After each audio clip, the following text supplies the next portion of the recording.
ಮಗು ಬೆಳೆಯುತ್ತಾ ಬೆಳೆಯುತ್ತಾ ದೊಡ್ಡ ಮಗನಾಗುತ್ತಾ ಇದ್ದಾನೆ. ಯಾವಾಗ ದಿನಗಳು ಕಳೆದಂತೆ ಮಗ ದೊಡ್ಡವನಾಗಲತ್ತಿದ, ಅವನಿಗೆ ಸಂಸ್ಕಾರದ ಜೊತೆಗೆ ಮಗನನ್ನ ವಿದ್ಯಾವಂತನನ್ನಾಗಿ ಮಾಡೋಣ ಅಂತ ತಿಳ್ಕೊಂಡು ನೆನೆ ಇದನ್ನ ಸ್ಕೂಲಿಗೆ ಅಡ್ಮಿಷನ್ ಅನ್ನ ಮಾಡಿ ಬರುತ್ತಾರೆ. ನೆನೆ ಇದನ್ನ ಅಡ್ಮಿಷನ್ ಆಯಿತು. ಆ ನಾಗಲಿಂಗೇಶ ಸ್ಕೂಲ್ ಹೋಗ್ತಿದ್ದ. ಆತನಿಗೆ ಯಾವುದೇ ರೀತಿಯ ಪಾಠಗಳು ಶಿಕ್ಷಕರಿಗೆ ಹೇಳಿದ ಪಾಠಗಳನ್ನ ಆಗಿಂದಾಗಲಿ ಒಪ್ಪಿಸ್ತಾ ಇದ್ದ. ಬಹಳ ಜಾಣ ನಾಗಲಿಂಗೇಶ ಇದ್ದ. ಗುರುಗಳ ಪ್ರೀತಿಗೆ ಪಾತ್ರನಾಗಿದ್ದ. ಎಲ್ಲಾ ಗೆಳೆಯರ ಜೊತೆಯೊಳಗ ಅಷ್ಟೇ ನಗನಗುತ್ತಾ ಆಟವನ್ನ ಆಡುತ್ತಷ್ಟು ಸಂತೋಷ ಭರಿತನಾಗಿದ್ದ. ನಾಗಲಿಂಗೇಶನನ್ನ ಬಿಟ್ಟು ಗೆಳೆಯರಿಗೂ ಸಹಿತವಾಗಿ ಇರ್ಲಿಕ್ಕೆ ಆಗುತ್ತಿರಲಿಲ್ಲ. ಶಿಕ್ಷಕರು ಸಹಿತವಾಗಿ ನಾಗಲಿಂಗೇಶ ಬಂದಿಲ್ಲ ಅಂದ್ರೆ ಯಾಕೆ ನಾಗಲಿಂಗೇಶ ಬಂದಿಲ್ಲ ಅಂತ ತಿಳ್ಕೊಂಡು ಹಿಂಗೆಲ್ಲ ವಿಚಾರ ಮಾಡ್ತಿದ್ರು. ನಾಗಲಿಂಗೇಶನನ್ನ ಕಣ್ಣಿಗೆ ಕಾಣಲಿಲ್ಲ ಅಂದ್ರೆ ನಾಗಲಿಂಗೇಶ ಎಲ್ಲಿದ್ದಾನ ಕರ್ಕೊಂಡು ಬನ್ರಿ ಅಂತ ತಿಳ್ಕೊಂಡು ಶಿಕ್ಷಕರು ಹೇಳುತ್ತಿದ್ರು. ಅಷ್ಟು ವಿದ್ಯಾವಂತನಾಗಿದ್ದ, ಜಾಣನಾಗಿದ್ದ.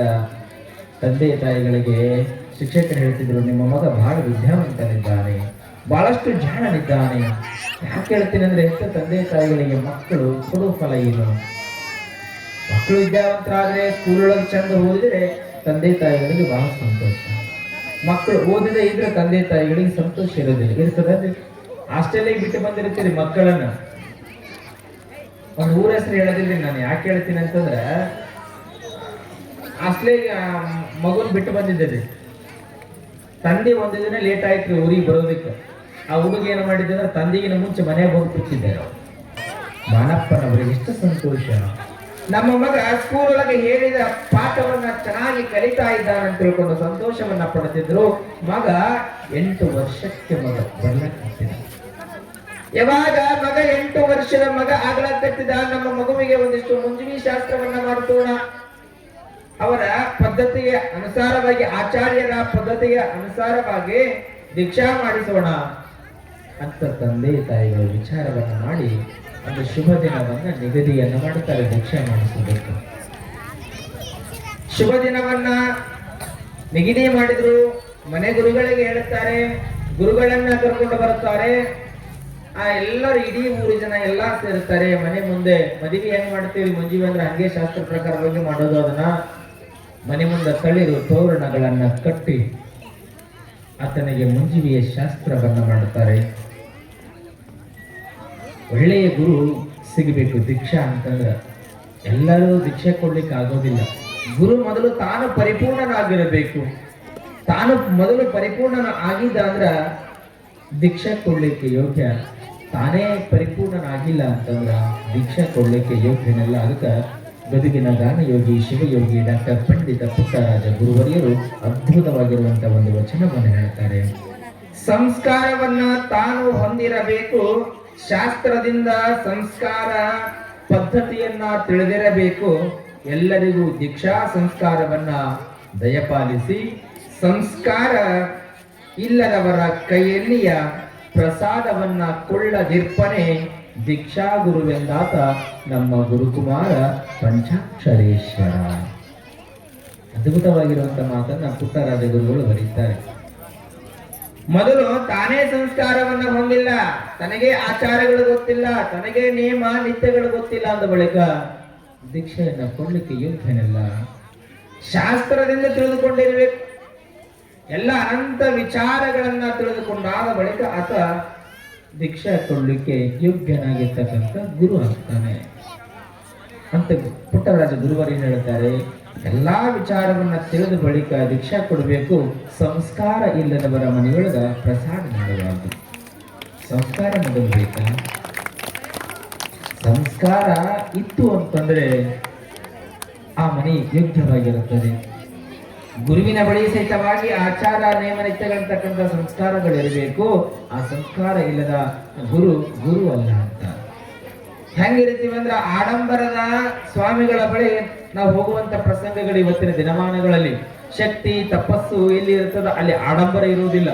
ಆಡಂಬರ ಇರ್ತದೆ ಇರುವುದಿಲ್ಲ. ಸರಳವಾಗಿರುತ್ತಾರೆ. ಅಂತವ್ರ ಬಳಿ ನಾವು ಹೋಗುವುದಿಲ್ಲ. ಹೆಂಗಿರ್ತದೆ ಅಂದ್ರೆ ನಿಮ್ಗೆ ಉದಾಹರಣೆ ಒಂದು ಮುಖಾಂತರವಾಗಿ ಹೇಳ್ಬೇಕಂದ್ರೆ ಒಬ್ಬ ದೀಕ್ಷಾ ಮಾಡಿಸ್ಕೊಂಡಿದ್ದ. ದೀಕ್ಷೆ ಆಗಿ 10-15 ವರ್ಷಗಳ ಕಾಲ ಆಗಿತ್ತು. ಇನ್ನೊಬ್ಬ ಗುರು ಊರಿಗೆ ಬಂದಿರ್ತಾನೆ. ಇನ್ನೊಬ್ಬ ಗುರು ಊರಿಗೆ ಬಂದಿರ್ತಾನ. ಈ ಗುರು ಯೌವನ ಅವಸ್ಥೆಯೊಳಗ ತಾರುಣ್ಯದೊಳಗ ರೂಪವಂತಿರ್ತಾನ ಗುರು. ಈತನ ಗುರು ವಯಸ್ಸಾಗಿರ್ತಾನ, ಚಲೋ ಕಾಣೋದಿಲ್ಲ ನೋಡ್ಲಿಕ್ಕೆ. ಅವಂತನ ನನ್ನ ಗುರು ಸರಿ ಇಲ್ಲ, ಈತನ ಬಳಿ ನನ್ನ ದೀಕ್ಷೆ ಮಾಡಿಸ್ಕೊಳ್ಬಾರ್ದಾಗಿತ್ತು. ಈ ಗುರು ಬಹಳ ಚಲೋ ಅದನ, ಚಂದ ಸುಂದರವಾಗಿದ್ದಾನ ಅಂತ ತಿಳ್ಕೊಂಡು ಇಡೀ ಊರು ಜನ ಈತನ ಬಳಿ ದೀಕ್ಷಾ ಮಾಡಿಸ್ಕೊಳ್ಳೋಕೆ ಹೋಗ್ತಿದ್ರು. ಇಲ್ಲೇನು ಮೊದಲನೆಯ ಗುರುವಿನ ಬಳಿ ದೀಕ್ಷೆ ಪಡ್ಕೊಂಡಿದ್ದಲ್ಲ, ಇವ ಏನ್ ಮಾಡಿದ, ಇನ್ನ ನಾನು ಈ ಗುರುವನ್ನ ಬಿಡಬೇಕು, ಇನ್ನೊಬ್ಬ ಗುರುವಿನ ಬಳಿ ಹೋಗ್ಬೇಕಂತ ತಿಳ್ಕೊಂಡು ಎಲ್ಲರಿಗೆ ದೀಕ್ಷೆ ಕೊಡ್ಲಕ್ಕತ್ತಿದ್ನಲ್ಲ, ಆ ಗುರುವಿನ ಬಳಿ ಹೋಗಿ ನನಗೂ ದೀಕ್ಷೆ ಕೊಡ್ರಿ ಅಂದ. ನನಗೂ ದೀಕ್ಷೆ ಕೊಡ್ರಿ ಅಂದಾಗ ಕೊಳ್ಳೊಳಗ ಲಿಂಗದ ಕಾಯಿ ಇತ್ತು. ಅವನ ಕೊಳ್ಳೊಳಗ ಲಿಂಗದ ಕಾಯಿ ಗುರುಗಳು ನೋಡ್ತಾರೆ, ನೋಡಪ್ಪ ನಿನ್ನ ಕೊಳ್ಳೊಳಗ ಲಿಂಗದ ಕಾಯಿ ಅದ, ಆಗ್ಲೇ ನಿನಗೆ ದೀಕ್ಷೆ ಆಗ್ಯದ. ದೀಕ್ಷೆ ಅಂತಂದ್ರೆ ಮದುವೆ ಮಾಡ್ಕೊಂಡಾಗ ಒಂದು ಸಾರಿ ಮದುವೆ ಆಯ್ತು ಅಂದ್ರೆ 2ನೇ ಸಾರಿ ಇಲ್ಲ, ಅದಕ್ಕೆ ನನಗೆ ದೀಕ್ಷೆ ಕೊಡ್ಲಿಕ್ಕೆ ಆಗೋದಿಲ್ಲ ಅಂತಾರೆ. ಅವಾಗ ಗುರುಗಳಿಗೆ ಲಿಂಗದ ಕಾಯಿ ತೆಗೆದ್ರೆ ನನ್ನ ಮದುವೆ, ಲಿಂಗದ ಕಾಯಿ ತೆಗೆದ್ರೆ ನಾನು ದೀಕ್ಷೆ ಮಾಡ್ಕೊಳ್ಬಹುದು ಏನಂದಾಗ, ನೋಡಪ್ಪ ಲಿಂಗದ ಕಾಯಿಯನ್ನ ತೆಗೆದ್ರೆ ದೀಕ್ಷೆ ಕೊಡಬಹುದು ಅಂತ ನೀ ಕೇಳಕತ್ತಿ, ಕೊಡಬಹುದು. ಆದ್ರೆ ಗುರು ನಿನಗೆ ಉಪದೇಶವನ್ನ ಕೊಟ್ಟಿದ್ದಾನಲ್ಲ, ಆ ಉಪದೇಶದ ಮಂತ್ರಗಳನ್ನ ಗುರುವಿಗೆ ಮರಳಿ ನೀ ಕೊಟ್ಟುವ ಅಂದಾಗ ಅವ ಏನ್ ಮಾಡ್ತಾನ್ರಿ, ಮತ್ತೆ ಉಪದೇಶ ಮಾಡಿರ್ತಾರೆ ಗುರುಗಳು ದೀಕ್ಷೆ ಕೊಡಬೇಕಾದ್ರೆ. ಅವ ತನ್ನ ಮೊದಲನೆಯ ಗುರುವಿನ ಬಳಿ ಹೋಗ್ತಾನೆ. ಗುರುಗಳೇ, ನೀವು ಕೊಟ್ಟಿರುವಂತ ದೀಕ್ಷೆ ನನಗೆ ಬೇಡ, ನೀವು ಕೊಟ್ಟಿರ್ತಕ್ಕಂಥ ಉಪದೇಶವನ್ನ ನಾನು ನಿಮಗೆ ಕೊಡಬೇಕು, ಹ್ಯಾಂಗ್ ಕೊಡಬೇಕು ಅಂತ ಹೇಳಿದಾಗ ಒಂದು ತುಂಬಿದ ಚೆರಿಗೆ ನೀರು ಕೊಡುತ್ತಾರೆ ಗುರುಗಳು, ಮೊದಲನೆಯ ಗುರುಗಳು. ಅದ್ರೊಳಗ ಬಾಯಿಯೊಳಗ ನೀರು ಹಾಕೊಂಡು ಒಂದಿಷ್ಟು ನೀರು ಹಾಕೊಂಡು ಮತ್ತೆ ಗಂಗಾಳದೊಳಗೆ ಹಾಕಬೇಕು. ಆ ಗಂಗಾಳದೊಳಗೆ ಹಾಕಿದ ನೀರನ್ನ ಒಂದು ಕಲ್ಲಿಗೆ ಎಲ್ಲಾದ್ರ ಹಿಂಗ ಹಾಕಬೇಕು ನೀನು ಅಂತ ಹೇಳ್ತಾರೆ ಗುರುಗಳು. ಚೆಲ್ಲಬೇಕು, ಬಾಯಿಯೊಳಗಿರುವಂತ ನೀರನ್ನ ಉಗುಳಿ ಆ ಕಲ್ಲಿನ ಮೇಲೆ ಚೆಲ್ಲಿದ್ರೆ ಮೊದಲನೆಯ ಗುರುವಿನ ಉಪದೇಶವನ್ನೇನು ಮಾಡಿದ್ರಲ್ಲ, ಅಲ್ಲಿ ಶಿವ ಪಂಚಾಕ್ಷರಿಯ ಮಹಾಮಂತ್ರವೇ ಮೂಡುತ್ತದೆ, ಮಹಾಮಂತ್ರವೇ ಮೂಡುತ್ತದೆ. ಅಲ್ಲಿ ಯಾವಾಗ ಶಿವ ಪಂಚಾಕ್ಷರಿಯ ಮಹಾಮಂತ್ರ ಮೂಡಿತು, ಗುರುವಿಂದ ಉಪದೇಶ ಮಂತ್ರ ನಾ ಮರಳಿ ಕೊಟ್ಟೆ ಅಂತ ತಿಳ್ಕೊಂಡು ಎಲ್ಲಿ ಬಂದ, ರೂಪವಂತ ಗುರು ಇದ್ನಲ್ಲ ಅವನ ಬಳಿ ಬಂದ. ಅಲ್ಲಿ ಬಳಿ ಬಂದು ಮತ್ತೆ ಗುರುಗಳೇ ನನಗ ಅವ್ರ ದೀಕ್ಷೆ ಉಪದೇಶದ ಮಂತ್ರಗಳನ್ನು ಕೊಟ್ಟು ಬಂದಿರುವೆ, ನನಗೆ ಉಪದೇಶವನ್ನ ಮಾಡ್ರಿ, ನನಗೆ ದೀಕ್ಷಾ ಕೊಡ್ರಿ ಅಂತ ಕೇಳಿದಾಗ ಗುರುಗಳು ಎಷ್ಟು ಚಂದ ಉತ್ತರ ಕೊಡ್ತಾರ ಅಂತಂದ್ರ, ನೋಡಪ್ಪ ಇವತ್ತು ನನ್ನ ರೂಪವನ್ನ ನೋಡಿ ಬಂದಿರುವೆ, ನಾನು ಚೆನ್ನಾಗಿದ್ದೀನಿ ಅಂತ ತಿಳ್ಕೊಂಡು ಬಂದಿರುವೆ, ನನ್ನಲ್ಲಿರುವಂತಹ ಜ್ಞಾನವನ್ನ ನೋಡಿಕೊಂಡು ನೀನು ಬಂದಿಲ್ಲ. ನಿನ್ನ ಗುರುಗಳಿಗೆ ಹೆಂಗ ಮೋಸ ಮಾಡಿರಿ, ಹಂಗ ನನಗೆ ಮೋಸ ಮಾಡೋದಿಲ್ಲ ಅಂತ ನಿನಗೆ ಹೆಂಗ ನನ್ನ ಗ್ಯಾರಂಟಿಯಿಂದ ನೀನು ನಂಬಬೇಕು, ಅದಕ್ಕೆ ನಾನು ನಿನಗೆ ದೀಕ್ಷೆ ಕೊಡೋದಿಲ್ಲ ಅಂತ ಬಿಸಿಯಾಗಿ ನಿನ್ನ ಹಂಗ ಅಲಿಬೇಕು ಅನ್ನುವಂಥದ್ದು ಶಾಪ ಆಗ್ತದೆ ಅವನಿಗೆ. ಯಾರೂ ದೀಕ್ಷೆ ಕೊಡೋದಿಲ್ಲ. ಹಂಗ ಹುಟ್ಟುವುದು ಸಾಯುವುದು ನರಳಾಟಗಳ ಮಧ್ಯೆ ಅವನ ಬದುಕು ಕಾಣ್ತದೆ. ಗುರುವಿನ ಆಶೀರ್ವಾದ ಇತ್ತು ಅಂದ್ರೆ ಮುಕ್ತಿ ಸಿಗುತ್ತದೆ. ಗುರುವಿನ ಆಶೀರ್ವಾದದಿಂದ ದೀಕ್ಷೆಯನ್ನು ಕಂಡಿವೆ ಅಂತಂದ್ರೆ ನಮ್ಗೆ ಮೋಕ್ಷ, ದೀಕ್ಷೆ ಇಲ್ಲ ಅಂದ್ರೆ ಮೋಕ್ಷ ಇಲ್ಲ. ಅದಕ್ಕೆ ಗುರು ಹೆಂಗ್ ಇರುತ್ತಾರೆ ಅನ್ನೋದು ಮುಖ್ಯ ಅಲ್ಲ, ಗುರುವಿನ ಬಳಿ ಎಂತ ಶಕ್ತಿ ಅದ, ಗುರುವಿನ ಬಳಿ ಎಂತ ಆಚಾರಗಳಿದ್ದಾವೆ, ನೇಮಗಳಿದ್ದಾವೆ, ನಿತ್ಯಗಳಿದ್ದಾವೆ, ಅವೆಲ್ಲವನ್ನ ಪರಿಪಾಲನೆಯೊಳಗೆ ಗುರು ಇದ್ರ ಅಂತ ಗುರು ಸಿಕ್ಕರೆ ನಮ್ದು ನಿಜವಾದ ಪುಣ್ಯವಂತರು ನಾವೆಲ್ಲ ಅಂತ ತಿಳ್ಕೋಬೇಕು. ಗುರು ಹೆಂಗಿರಬೇಕು ಅಂತಂದ್ರೆ, ಗದುಗಿನ ಗಾನಯೋಗಿ ಶಿವಯೋಗಿ ಡಾಕ್ಟರ್ ಪಂಡಿತ ಪುಟ್ಟರಾಜ ಗುರುವರಿಯರಿಗೆ ಪಂಚಾಕ್ಷರ ಮಹಾಗುರುವರಿಯರು ಸಿಕ್ಕರು. ಆ ಗುರುಗಳಿಗೆ ನಮ್ಮ ಪಂಡಿತ ಗದುಗಿನ ಗಾನಯೋಗಿ ಶಿವಯೋಗಿ ಡಾಕ್ಟರ್ ಪಂಡಿತ ಪುಟ್ಟರಾಜ ಗುರುವರಿಯರು ಗುರುವಿನ ಹೆಸರನ್ನ ಮೀರಿಸಿ ಬೆಳೆದವರು ಗುರು ಪುಟ್ಟರಾಜ ಶಿವಯೋಗಿಗಳು. ಯಾಕಂದ್ರೆ ಗುರುವಿನ ಹೆಸರನ್ನ ಬೆಳೆಸ್ತಕ್ಕಂಥವ್ರು ನಿಜವಾದ ಶಿಷ್ಯರಾಗ್ತಾರೆ. ಗುರುದ್ರೋಹಿಯ ಕೆಲಸವನ್ನ ಮಾಡತಕ್ಕಂಥವರು ಎಂದಿಗೂ ನಿಜವಾದ ಶಿಷ್ಯರಾಗಲಿಕ್ಕೆ ಯೋಗ್ಯರಾಗುವುದಿಲ್ಲ. ಅವರೆಲ್ಲ ಎಂದಿಗೂ ಅನರ್ಹರೇರುವಂಥದ್ದು. ಇಲ್ಲಿ ಯಾಕೆ ಹೇಳ್ತೀನಿ ಅಂದ್ರೆ, ನಮ್ಮ ಮಗನಿಗೂ ಸಹಿತವಾಗಿ ಒಳ್ಳೆಯ ಗುರುವನ್ನ ಕರೆದು ದೀಕ್ಷೆಯನ್ನ ಮಾಡಿಸೋಣ. ದೀಕ್ಷೆ ಆಯ್ತು ಅಂದ್ರೆ ಮುಂದೆ ಮೋಕ್ಷ ಸಿಗ್ತದಂತ ತಿಳ್ಕೊಂಡು ಇಲ್ಲಿ ನಾಗಲಿಂಗರಿಗೆ ದೀಕ್ಷಾ ಮಾಡಿಸುತ್ತಾರೆ ಗುರುಗಳನ್ನ ಕರೆಸಿ. ದೀಕ್ಷೆ ಆಯ್ತು. ದೀಕ್ಷೆ ಆಗ್ಬೇಕಾದ್ರೆ 1 ವಾರಗಳ ಕಾಲ ನಾಗಲಿಂಗೇಶ್ವರು ಸ್ಕೂಲಿಗೆ ಹೋಗುವುದಿಲ್ಲ. 1 ವಾರಗಳ ಕಾಲ ನಾಗಲಿಂಗೇಶ್ವರರು ಸ್ಕೂಲಿಗೆ ಹೋಗಲಿಲ್ಲ. ಯಾವಾಗ 1 ವಾರ ಆದ ಬಳಿಕ ಸ್ಕೂಲಿಗೆ ಹೋಗ್ತಾರೆ ನಾಗಲಿಂಗೇಶ್ವರರು. ಮತ್ತೆ ಯಥಾವತ್ತಾಗಿ ಸ್ಕೂಲ್ ಒಳಗೆ ಇವನ್ನ ನೋಡುತ್ತಾರೆ. ಒಂದಿಷ್ಟು ಹುಡುಗರು ನಗುತ್ತಾರೆ. ಯಾಕಂದ್ರೆ ಗುಂಡು ದೀಕ್ಷಾ ಆಗ್ಬೇಕಾದ್ರೆ ಗುಂಡು ಹೊಡಿಸ್ತೀವಿ. ಒಂದಿಷ್ಟು ಜಡೆಯನ್ನ ಬಿಟ್ಟಿರ್ತೀವಿ, ಅದನ್ನ ನೋಡಿ ಒಂದಿಷ್ಟು ಹುಡುಗರು ಅಪಹಾಸ್ಯ ಮಾಡ್ಲಾಕತ್ತಿದ್ರು. ಒಂದಿಷ್ಟು ಜನ ಹಿರಿಯರು ಹೇಳ್ತಿದ್ರು ಅವರ ಮನೆಯ ನಿಯಮ ನಿತ್ಯಗಳಿದ್ದಾವೆ, ಹಂಗೆಲ್ಲ ಅಪಹಾಸ್ಯವನ್ನ ಮಾಡಬಾರದು ಅಂತ ತಿಳ್ಕೊಂಡು ತಿಳಿಸಿ ಹೇಳ್ತಿದ್ರು. ಹಿಂಗ ಮುಂದೆ ನಾಗಲಿಂಗೇಶ ಸ್ಕೂಲಿನೊಳಗೆ ಅಭ್ಯಾಸವನ್ನ ಮಾಡ್ಲಕತ್ತಿದ. ಯಾವ ಗುಂಡು ಹೊಡಿಸಿದ ಮಗುವಿಗೆ ಅಪಹಾಸ್ಯವನ್ನ ಮಾಡಲಕತ್ತಿದ್ರು, ಒಂದು ಮಾತು ಹೇಳ್ತೀನಿ, ಯಾರಾದ್ರೂ ಗುಂಡು ಹೊಡಿಸಿದಾಗ ಏನಾದ್ರೂ ವಿಚಾರಗಳು ಅಪಹಾಸ್ಯವನ್ನ ಮಾಡಿದ್ರೆ ಮಕ್ಕಳು ಸ್ಕೂಲ್ ಬಿಡುವಂತ ಪ್ರಸಂಗಗಳಿರುತ್ತವೆ. ಅದಕ್ಕೊಂದು ಮಾತು ನೆನಪು ಮಾಡಿ ಕೊಡ್ತೀನಿ. ಹೆಂಗಂದ್ರೆ ಒಂದು ಸಣ್ಣ ಕೂಸುರಿ, ಅಂದ್ರೆ ಬಹಳ ವಯಸ್ಸೇನಿಲ್ಲ, 6-7 ವರ್ಷದ ಕೂಸು. ಆ ಹುಡುಗಿಗೆ ಕ್ಯಾನ್ಸರ್ ಇರ್ತದೆ. 7 ವರ್ಷದ ಮಗುವಿಗೆ 1ನೇ ಕ್ಲಾಸ್ 2ನೇ ಕ್ಲಾಸ್. ಆ ಹುಡುಗಿ ಬಹಳ ಸ್ಕೂಲ್ ಒಳಗ ಟ್ಯಾಲೆಂಟ್ ಹುಡುಗಿ, ಚಂದ ಹೇಳಿದ್ದು ಬರಿತಿತ್ತು ಚಂದ ಹುಡುಗಿ. ಅದು ಏನಾಯ್ತು ಅಂದ್ರೆ ದಿನಕ್ಕಿಷ್ಟು ತಲೆಯೊಳಗೆ ಆ ಹುಡುಗಿಗೆ ಕೂದಲುಗಳು ಹುಚ್ಚು ಹೋಗ್ಬಿಡ್ತು. ಯಾವಾಗ ಆ ಹುಡುಗಿಗೆ ಕೂದಲುಗಳು ಹುಚ್ಚಿ ಹೋಯ್ತಲ್ಲ, ಆ ಹುಡುಗಿ ಸ್ಕೂಲ್ ಒಳಗೆ ಒಂದಿಷ್ಟು ಅಪಹಾಸ್ಯ ಮಾಡ್ಲಕತ್ತಿದ್ರ. ಆ ಖುಷಿಗೆ ಅಪ್ಪ ನಾ ಸ್ಕೂಲಿಗೆ ಹೋಗೋದಿಲ್ಲ ಅಂತ ಹಠ ಮಾಡ್ತದೆ ಮನೆಯೊಳಗ. ಅಪ್ಪ ನಾ ಸ್ಕೂಲಿಗೆ ಹೋಗೋದಿಲ್ಲ, ನನ್ನ ತಲೆಯೊಳಗೆ ಕೂದಲಿಲ್ಲ, ಎಲ್ಲರೂ ನೋಡಿ ನನ್ನನ್ನು ನಗುತ್ತಾರೆ, ನಾನು ಹೋಗೋದಿಲ್ಲ ಸ್ಕೂಲಿಗೆ ಅಪ್ಪ, ದಯಮಾಡಿ ನನಗೆ ಆಗೋದಿಲ್ಲ ಅಂತ ಅದ ಮಗು. ಆ 7 ವರ್ಷಕ್ಕೆ ಒಂದು ಹುಡುಗಿನ ಗೆಳತಿ ಇತ್ತು. ಒಂದು ಅದು ಯಾವಾಗ ಹುಡುಗಿ 1 ವಾರ 10 ದಿನ ಸ್ಕೂಲಿಗೆ ಬರ್ಲಿಲ್ಲ, ಆ ಕೂಸು ಏನ್ ಮಾಡ್ತದಂದ್ರ ಮನೆಗೆ ಹೋಗೋದಕ್ಕೆ ಪ್ರಯತ್ನ ಪಡ್ತದ. ಆ ಹುಡುಗಿ ಮನೆಗೆ ಇನ್ನೊಂದು ಹುಡುಗಿ ಇದ್ದಲ್ಲ, ಚೆನ್ನಾಗಿ ಆರೋಗ್ಯವಂತ ಹುಡುಗಿ, ಅವ್ರ ಮನೆಗೆ ಹೋಯ್ತು. ಯಾಕೆ ನೀ ಸ್ಕೂಲಿಗೆ ಬರುತ್ತಿಲ್ಲ, ನನಗ ಗೆಳತಿಯರು ಯಾರೂ ಇಲ್ಲ, ನೀ ಸ್ಕೂಲಿಗೆ ಬಾ. ನೋಡು ನನ್ನ ತಲೆ ಹೆಂಗಾಗ್ಯದ, ನನ್ನ ತಲೆಯೊಳಗ ಕೂದಲುಗಳಿಲ್ಲ, ನಾನು ನೋಡಿ ಅಪಹಾಸ್ಯವನ್ನ ಮಾಡ್ತಾರೆ, ನನಗೆ ಒಂಥರ ಅನಿಸ್ತದ, ನಾನು ಬರೋದಿಲ್ಲ ಅಂತದ ಮಗು. ಅಪಹಾಸ್ಯ ಮಾಡ್ತಾರೆ ತಿಳ್ಕೊಂಡು ನೀ ಸ್ಕೂಲ್ ಬಿಡ್ಲಕತ್ತೀಯಲ್ಲ, ಚಿಂತೆ ಮಾಡಬೇಡ, ಇನ್ನು ಮುಂದ ಸ್ಕೂಲ್ ಒಳಗ ಯಾರೂ ನಿನಗೆ ಅಪಹಾಸ್ಯವನ್ನ ಮಾಡೋದಿಲ್ಲ, ಅದಕ್ಕೆ ನಾನು ಜವಾಬ್ದಾರಿ, ನಿನಗೆ ಯಾರು ಒಂದು ಮಾತು ಅನ್ನೋದಿಲ್ಲ. ನೋಡ್ರಿ 7 ವರ್ಷದ ಕೂಸಿರೋದು, ಆ ಕೂಸಿಗೆ ಇನ್ನೊಂದು ಮಗು ಬುದ್ಧಿವಾದ ಹೇಳ್ತಾರೆ. ಎಷ್ಟು ಗಾಂಭೀರ್ಯವಾಗಿರುವಂತ ಮಾತುಗಳಲ್ಲ. ಯಾವಾಗ ನೀ ಚಿಂತೆ ಬಿಡು, ನಾಳೆಗೆ ಸ್ಕೂಲಿಗೆ ಬರಬೇಕು ನೀ ಅಂತ ತಿಳ್ಕೊಂಡು ಒತ್ತಾಯ ಮಾಡ್ತದೆ ಮಗು. ಆಯ್ತು ಅಂತ ತಿಳ್ಕೊಂಡು ಅನಾರೋಗ್ಯದ ಕೂಸು ಒಪ್ಪಿಕೊಂಡು ಸ್ಕೂಲಿಗೆ ಬರೋದಕ್ಕೆ ಮನೆಗೆ ಬಂತ ಮಗು. ಮನೆಗೆ ಬಂದ ತಾಯಿ ಮುಂದೆ ಮಗು ಹೇಳ್ತದೆ, ಅವ್ವ ನನಗ ಗುಂಡು ಹೊಡೆಸು, ತಲೆಯ ಗುಂಡು ಹೊಡೆಸು ಅಂತದ ಮಗು. ಹೊಡೆಸುಂದ ತಾಯಿ ಅಂತೇಳ, ತಲೆಯೊಳಗೆ ಹೆಣ್ಮಕ್ಳಿಗೆ ಕೂದಿದ್ರೆ ಚಂದ ಅಂತ ತಿಳ್ಕೊಂಡು ತಾಯಿ ಹೊಡಿತಾಳ್ರಿ. ಗುಂಡು ಹೊಡೆಸೋದಿಲ್ಲ ತಾಯಿ, ಹೊಡೆದಳು. ಮಗು ಅಳ್ಳ. ಊಟ ಮಾಡುವಂತ ತಾಯಿ ಊಟ ಮಾಡೋದಿಲ್ಲ. ಯಾವಾಗ ಗುಂಡು ನನ್ನ ತಲೆ ಗುಂಡು ಹೊಡಿಸಿದ್ರೆ ನಾನು ಊಟ ಮಾಡುತ್ತೇನೆ, ಇಲ್ಲದ್ರೆ ಊಟ ಮಾಡೋದಿಲ್ಲ ಅಂತದ ಮಗು. ಹೊಡೆದಳು ತಾಯಿ, ಬಹಳಷ್ಟು ಮಗುವಿಗೆ ಹೊಡೆದಳು, ಊಟ ಮಾಡಲಿಲ್ಲ. ತಂದೆಯ ಮೇಲೆ ಬಹಳ ಪ್ರೀತಿ ಇತ್ತು ಮಗು. ಮನೆಗೆ ಬಂದ ಬಳಿಕ ಅಪ್ಪ ಅವ್ವ ನನಗೆ ಹೊಡಿಲಕತ್ತಾಳೆ, ನನಗೆ ಬಹಳ ನೋವಾಗ್ಯದ ಇವತ್ತು ಮೈ ಕೈಯೆಲ್ಲ, ನಾ ಹೇಳಿದ ಮಾತು ನೀ ಕೇಳ್ತೀಯಪ್ಪ ಅಂತದ ಮಗು. ಏನು ಮಗಳ, ಏನು ಹೇಳಕತ್ತೀಯಮ್ಮ, ಹೇಳು. ಅವಾಗ ಮಗು ಅಂತ, ಅಪ್ಪ ನನಗೆ ಭಾಷೆ ಕೊಡು. ಅವ್ವ ನನ್ನ ಮಾತು ಅಂತ ಕೇಳ್ತಿಲ್ಲ, ನೀನಾದ್ರೂ ನನ್ನ ಮಾತು ಕೇಳ್ತೀನಪ್ಪ, ನನಗೆ ಭಾಷೆ ಕೊಡು ಅಂತದ ಮಗು. ಮಗಳ ನಿನಕ್ಕಿಂತ ಮಿಗಿಲಾದ್ದು ಏನದ, ಭಾಷೆ ಕೊಡ್ತೀನಿ, ಹೇಳು ಮಗಳ. ಅಪ್ಪ ನನಗೆ ಗುಂಡು ಹೊಡಿಸು ಅಂದಾಗ, ಆಯ್ತು ನಾ ಹೊಡಿಸ್ಕೊಂಡು ಬರ್ತೀನಿ ಅಂತ ನಮ್ಮ ತಾಯಿ ಬಂದಂತಾಳ. ತಂದೆ ಮಗಳಿಗೆ ಬುದ್ಧಿ ಇಲ್ಲ ನಿಮ್ಗೆ ಅಂತಾಳ. ತಂದೆ ಮಗಳಿಗೆ ಇಬ್ಬರಿಗೂ ಬುದ್ಧಿ ಇಲ್ಲ ನಿಮಗ. ತಂದಿಗೆ ತಕ್ಕಂಗ ಮಗಳು, ಮಗಳಿಗೆ ತಕ್ಕಂಗ ತಂದೆ ಚಲೋ ಆಯ್ತು ಅಂತಾಳ. ಆಯ್ತು ಅಂತ ಹೇಳಿದಾಗ ಮಗು ತಂದೆ ಕೈಲಿಂದ ಊಟ ಮಾಡುತ್ತದೆ. ಒಂದು 3-4 ಗಂಟೆ ಗಂಟೆಗೆ ಗುಂಡು ಹೊಡಿಸ್ಕೊಂಡು ಬಂದ ಬಳಿಕ ಮಗು ನಗುತ್ತದೆ. ಬೇಗ ರೆಡಿ ಆಯ್ತು ಸ್ಕೂಲಿಗೆ. ಮರುದಿನ ರೆಡಿಯಾಗಿ ಸ್ಕೂಲಿಗೆ ಬಂತು ಮಗು. ಇನ್ನೊಂದು ಹುಡುಗಿನ ಸಹಿತವಾಗಿ ಸ್ಕೂಲಿಗೆ ಬಂತು. ಆ ಕೂಸು ಈ ಕೂಸು 2 ಗುಂಡುಗಳು ಹೊತ್ತು. ಮಗನ ನಿನ್ನಂತೆ ಇನ್ನೊಂದು ಮಗು ಗುಂಡು ಹೊಡಿಸ್ಕೊಂಡು ಬಂದಾಗ ಆ ಮಗುವಿನ ತಂದೆ ನೋಡುತ್ತಾನ, ಈ ಮಗುವಿನ ತಂದೆ ನೋಡುತ್ತಾನ, ಇಬ್ರು ಬರ್ತಾರ.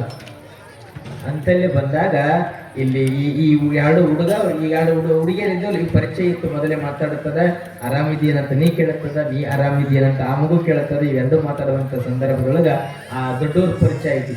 ಇವ್ರಿಗೂ ಗೆಳೆತನ ಆಗ್ತಾರೆ. ನಿಮ್ಮ ಮಗಳಿಗೆ ಯಾಕೆ ಗುಂಡು ಹೊಡಿಸಿರಿ ಅಂತ ಕೇಳುತ್ತಾರೆ.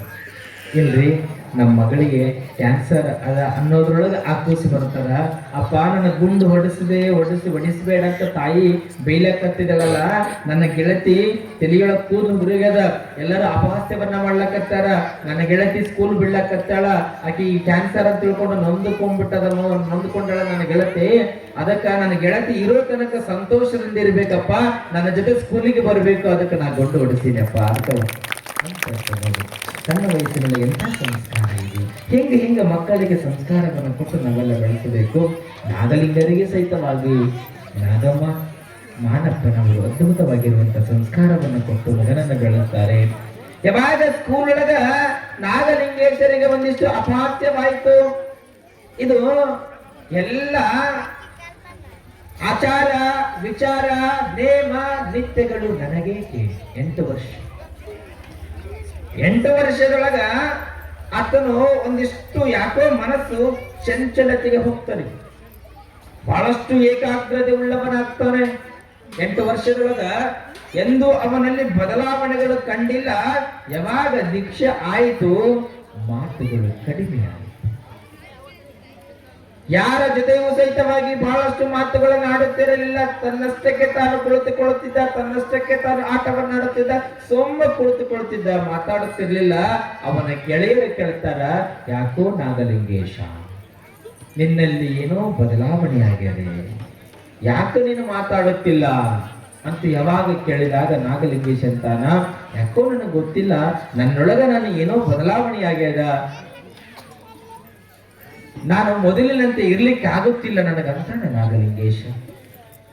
ಯಾವಾಗ ಹೇಳಿದ ನಾಗಲಿಂಗೇಶನಿಗೆ ಹಸಿವಾಯಿತು. ಸ್ಕೂಲ್ ಬಿಡುತ್ತದೆ, ಬ್ಯಾಗನ್ನು ಹಾಕೊಂಡು ಎಲ್ಲವನ್ನ ಬಿಟ್ಟು ಓಡೋಡಿ ಮನೆಗೆ ಬಂದ. ಓಡೋಡಿ ಮನೆಗೆ ಬಂದ. ಬಾಗಿಲು ಮುಂದೆ ಹಾಕಿತ್ತು. ಮಗ ಹಿಂಗ ಬಾಗಿಲನ್ನ ದೂಡುವುದಕ್ಕೆ ಹೋದ. ಮಗ ಹಿಂಗ ಬಾಗಿಲನ್ನ ದೂಡುವುದಕ್ಕೆ ಹೋದಾಗ ತಾಯಿ ಅಂತಾಳ, ಮಗ ನಾನು ಸ್ನಾನ ಮಾಡ್ಲಕತ್ತೀನೋ, ಬಾಗಿಲು ತೆಗಿಬೇಡ ಅಂದಾಗ ಮಗು ಅಂತಾರೆ, ಅಮ್ಮ ಯಾಕಮ್ಮ ಆಶ್ಚರ್ಯ, ಯಾಕಮ್ಮ ಗಾಬರಿ, ಬಾಗಿಲು ತೆಗಿತೀನಮ್ಮ, ಬಾಗಿಲು ತೆಗಿತೀನಿ. ಮಗನೇ ಬಾಗಿಲು ತೆಗಿಬೇಡ, ನಾನು ಸ್ನಾನ ಮಾಡ್ಲಕತ್ತೀನಿ ದಿಗಂಬರಳಾಗಿ, ತೆಗಿಬೇಡ ಮಗ, ಬಾಗಿಲು ತೆಗಿಬೇಡ. ಅವಾಗ ಮಗ ಅಂತಾನೆ, ಎಂಥ ಮಾತು, ಸಾಮಾನ್ಯವಾದಗಳ ಮಾತಲ್ಲ, ಕೇವಲ ನಮ್ಮ ನರಮಾನವರೆಗೆ ಯಾವ ಮಾತುಗಳು ಅರ್ಥವಾಗುವುದಿಲ್ಲ. ತೆಗಿಬೇಡ ಮಗ ಅಂದಾಗ ನಾಗಲಿಂಗೇಶ ಅಂತಾನ, ಅಮ್ಮ ನಾ ಬಂದ ಹಾದಿಯನ್ನ ನಾನು ನೋಡುವುದು ತಪ್ಪೇನಮ್ಮ ಅಂತಾನ ನಾಗಲಿಂಗೇಶ. ತಾಯಿಗೆ ಆಶ್ಚರ್ಯ ಆಯಿತು, ದಿಗ್ಭ್ರಾಂತಳಾದಳು ತಾಯಿ. ಏನೋ ಮಗ ಎಂತ ಮಾತುಗಳನ್ನ ಆಡಕತ್ತೀಯೋ, ಸ್ನಾನ ಮಾಡ್ಲಕತ್ತೀನಿ, ಹಂಗೆಲ್ಲ ಹೊಡೆದು ಬರಬಾರದು. ಅಮ್ಮ ನಾ ಬಂದ ಹಾದಿಯನ್ನ ನೋಡಿದರೆ ಏನು ತಪ್ಪದೆ, ಬಾಗಿಲು ತೆಗಿಯಮ್ಮ, ತೆಗಿತೀನಿ ಅಂತ ಒತ್ತಾಯ ಮಾಡಿ ಬಾಗಿಲು ದೂಡುವುದಕ್ಕೆ ಹೋಗ್ತಾನೆ ನಾಗಲಿಂಗೇಶ. ಅವಾಗಂತ ತಾಯಿ ಎಂತ ಮಾತಂತಾಳ, ಮಗ ಎಂತ ಮಗ ಹುಟ್ಟಿದೋ,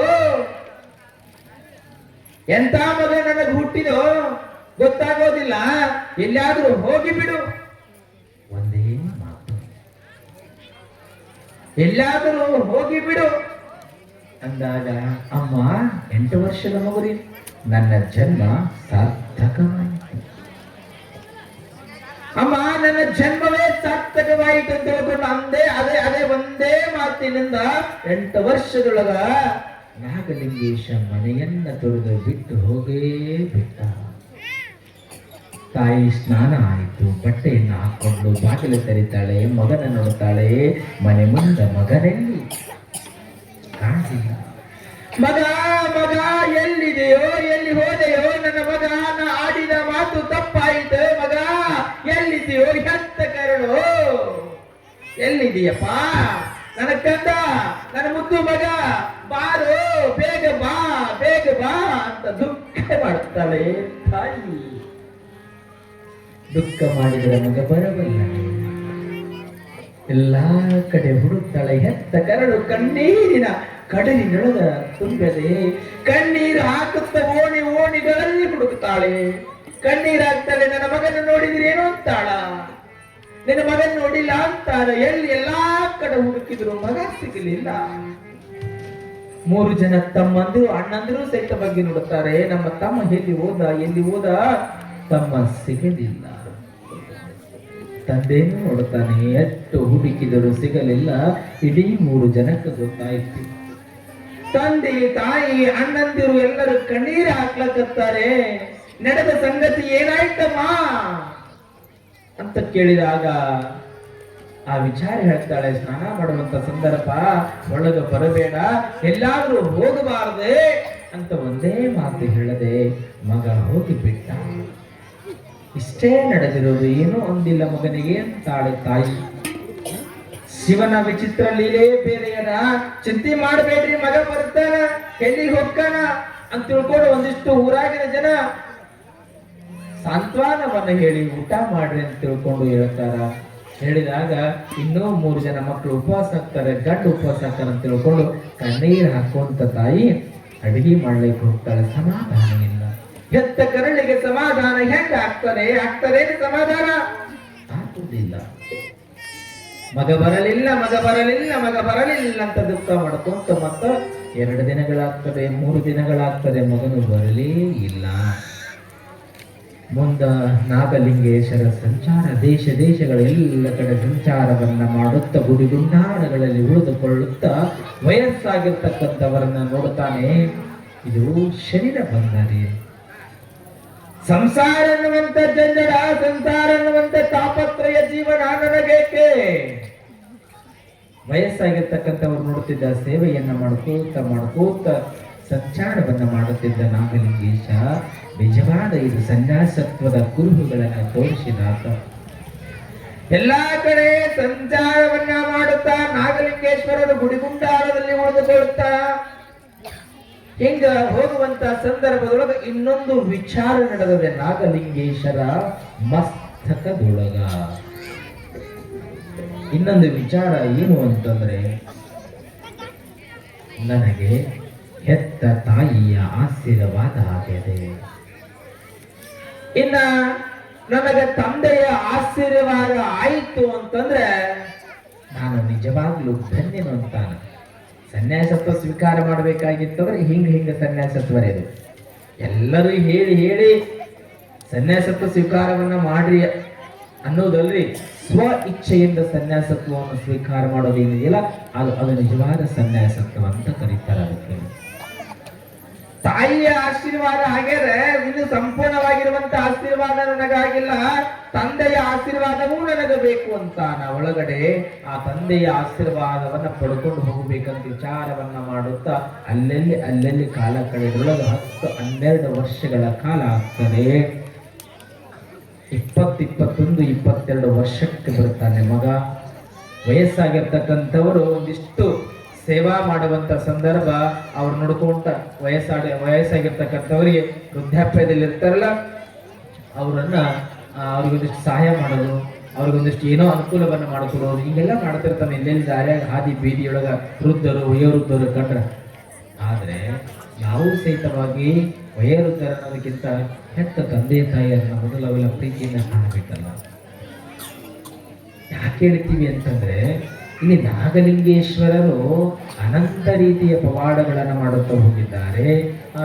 ಇನ್ನೊಂದು ವಿಚಾರದೊಳಗೆ ಹೆಂಗ ಅಂತಂದ್ರ, ಒಬ್ಬ ಮಹಾತ್ಮನ ಹೇಳ್ತೀನಿ, ನಾಗಲಿಂಗೇಶ್ವರರು ಹೆಂಗ ಮನೆಯನ್ನ ಬಿಟ್ಟರು ಅದೇ ಪ್ರಕಾರವಾಗಿ 8 ವರ್ಷಕ್ಕೆ ಒಬ್ಬ ಸಂತ ಮಹಾತ್ಮರು ಮನೆಯನ್ನ ಬಿಡುತ್ತಾರೆ. ಕೇವಲ 8 ವರ್ಷಕ್ಕೆ ಮನೆಯನ್ನ ಬಿಟ್ಟು ಎಲ್ಲಾ ಕಡೆ ಸಂಚಾರವನ್ನ ಮಾಡುತ್ತಾ ಗುಡುಗುಂಟ ಅಮರೇಶ್ವರಕ್ಕೆ ಬರುತ್ತಾರೆ. 8 ವರ್ಷಕ್ಕೆ ಮನೆ ಬಿಡೋದು. ಅಲ್ಲಿ ಬಂದು ಕುದುರೆಯ ಸೇವೆಯನ್ನು ಮಾಡುವಂತ ಪ್ರಸಂಗ ಗುರುಗಳು ಬಳಿ ಬಂದು ಒಂದು 10-12 ವರ್ಷಗಳ ಕಾಲ ಗುರುಗಳು ಹೇಳಿದಂಗ ಕುದುರೆ ಸೇವೆ ಮಾಡುತ್ತಾನ. ಅಂದ್ರೆ ಮೈ ತೊಳೆಯೋದು, ಸಗಣಿ ತೆಗೆಯೋದು, ಮೇವ ಹಾಕೋದು ಕುದುರೆಗೆ, ಹಿಂಗೆಲ್ಲ 12-13 ವರ್ಷಗಳ ಕಾಲ ಸೇವಾ ಮಾಡ್ತಾನ. ಆದ್ರೆ ನಮ್ಮ ಮಕ್ಕಳು ನಿಮ್ಮ ಮಕ್ಕಳಿಗೆ ಅಂದ್ರೆ ಕೆಲಸ ಇಲ್ಲ. ಹೇಳಿದ ತಕ್ಷಣ 8 ವರ್ಷ ಮಗು ಕುದುರೆ ಸೇವಾ ಮಾಡ್ತೀನಂತ ಗುರುಗಳು ಹೇಳಿದಾಗ ಒಂದೇ ಮಾತಿಗೆ ಮಗು ಒಪ್ಪುವಂತು. ನಮ್ಮ ಮಕ್ಕಳಿಗೆ ಒಂದಿಷ್ಟು ಮನೆ ಮುಂದೆ ಹಸುಗಳಿರ್ಬೇಕ್ರಿ, ಸ್ವಲ್ಪ ಎಣ್ಣೆ ಹಾಕಿ ಕಾಲಾಗಿ ಬಿದ್ದಪ್ಪ ಒಂದಿಷ್ಟು ತೆಗಿ ಅಂತ ಹೇಳಬೇಕ್ರಿ. ಒಂದು 12 ವರ್ಷ ಕೂಸಿರ್ಬೇಕು ಮನೆಗೆ. ಆ ಹುಡುಗ ಹೇಳ್ರಿ ತೆಗಿತಾನಂದ್ರೆ ಹುಡುಗ ಮನೆಯೊಳಗೆ ಮೊದಲಿಂದ ಕೆಲಸ ಮಾಡಿಸಿದ್ರೆ ತೆಗಿತದ ಹುಡುಗ. ಇಲ್ಲಾಂದ್ರೆ ಹೇಳಿದ್ರ ಅಮ್ಮ ನನಗೆ ಮುಟ್ಟಕ್ಕಾಗೋದಿಲ್ಲ, ಕೈ ಎಲ್ಲ ಹತ್ತದೆ ಅಂತ. ಮತ್ತೆ ತಂದೆ ತಾಯಿಗಳು ಅದನ್ನ ಸಗಣಿ ಒಳಗೆ ಹಾಲು ಮಾರಿ, ಮೊಸರು ಮಾರಿ, ಬೆಣ್ಣೆ ಮಾರಿ, ತುಪ್ಪ ಮಾರಿ ನಿಮ್ಮನ್ನು ಸ್ಕೂಲಿಗೆ ಕಳ್ಸಕತ್ತ. ಅದೇ ಸಗಣಿ ತೆಗೆದಿಲ್ಲ ಅಂದ್ರೆ ಹೆಂಗ? ತಂದೆ ತಾಯಿಗಳು ಅದರೊಳಗಲ್ಲ, ಹಾಲು ಮಾರ್ಕೊಂಡು ತಮ್ಮ ಹೊಟ್ಟೆಯ ಉಪಜೀವನವನ್ನ ಮಾಡಿಕೊಂಡು ಉಳಿದ ಮಿಕ್ಕ ಹಣದಲ್ಲಿ ಒಂದಿಷ್ಟು ತೆಗೆದಿಟ್ಟು ನಿಮ್ಮನ್ನ ವಿದ್ಯಾವಂತರನ್ನಾಗಿ ಮಾಡೋದಕ್ಕೆ ಪ್ರಯತ್ನವನ್ನ ಪಡ್ತಾರಲ್ಲ. ಹೌದಿ? ಇಲ್ಲಿ ನಮ್ಮ ಮಕ್ಕಳು ಏನಾದ್ರೂ ಕೆಲಸಗಳನ್ನ ಹೇಳಿದ್ರೆ ಹಿಂದೆ ಮುಂದೆ ನೋಡುತ್ತಾರೆ. ಆದ್ರೆ ಈ ಮಗು ಕುದುರೆ ಸೇವನೆ ಮಾಡಬೇಕಂದಾಗ ಒಂದೇ ಮಾತಿಗೆ ಒಪ್ಪಿಕೊಂಡು 12 ವರ್ಷಗಳ ಕಾಲ ಸೇವೆ ಮಾಡಿದ. ಮುಂದೊಂದಿನ ಏನಾಗ್ತದ, ಪಾದಕ್ಕೆ ನಮಸ್ಕಾರ ಮಾಡಿದ. ಇನ್ನು ಮುಂದೆ ನೀನು ಸಂಚಾರವನ್ನ ಮಾಡುತ್ತಾ ಹೋಗಬೇಕು.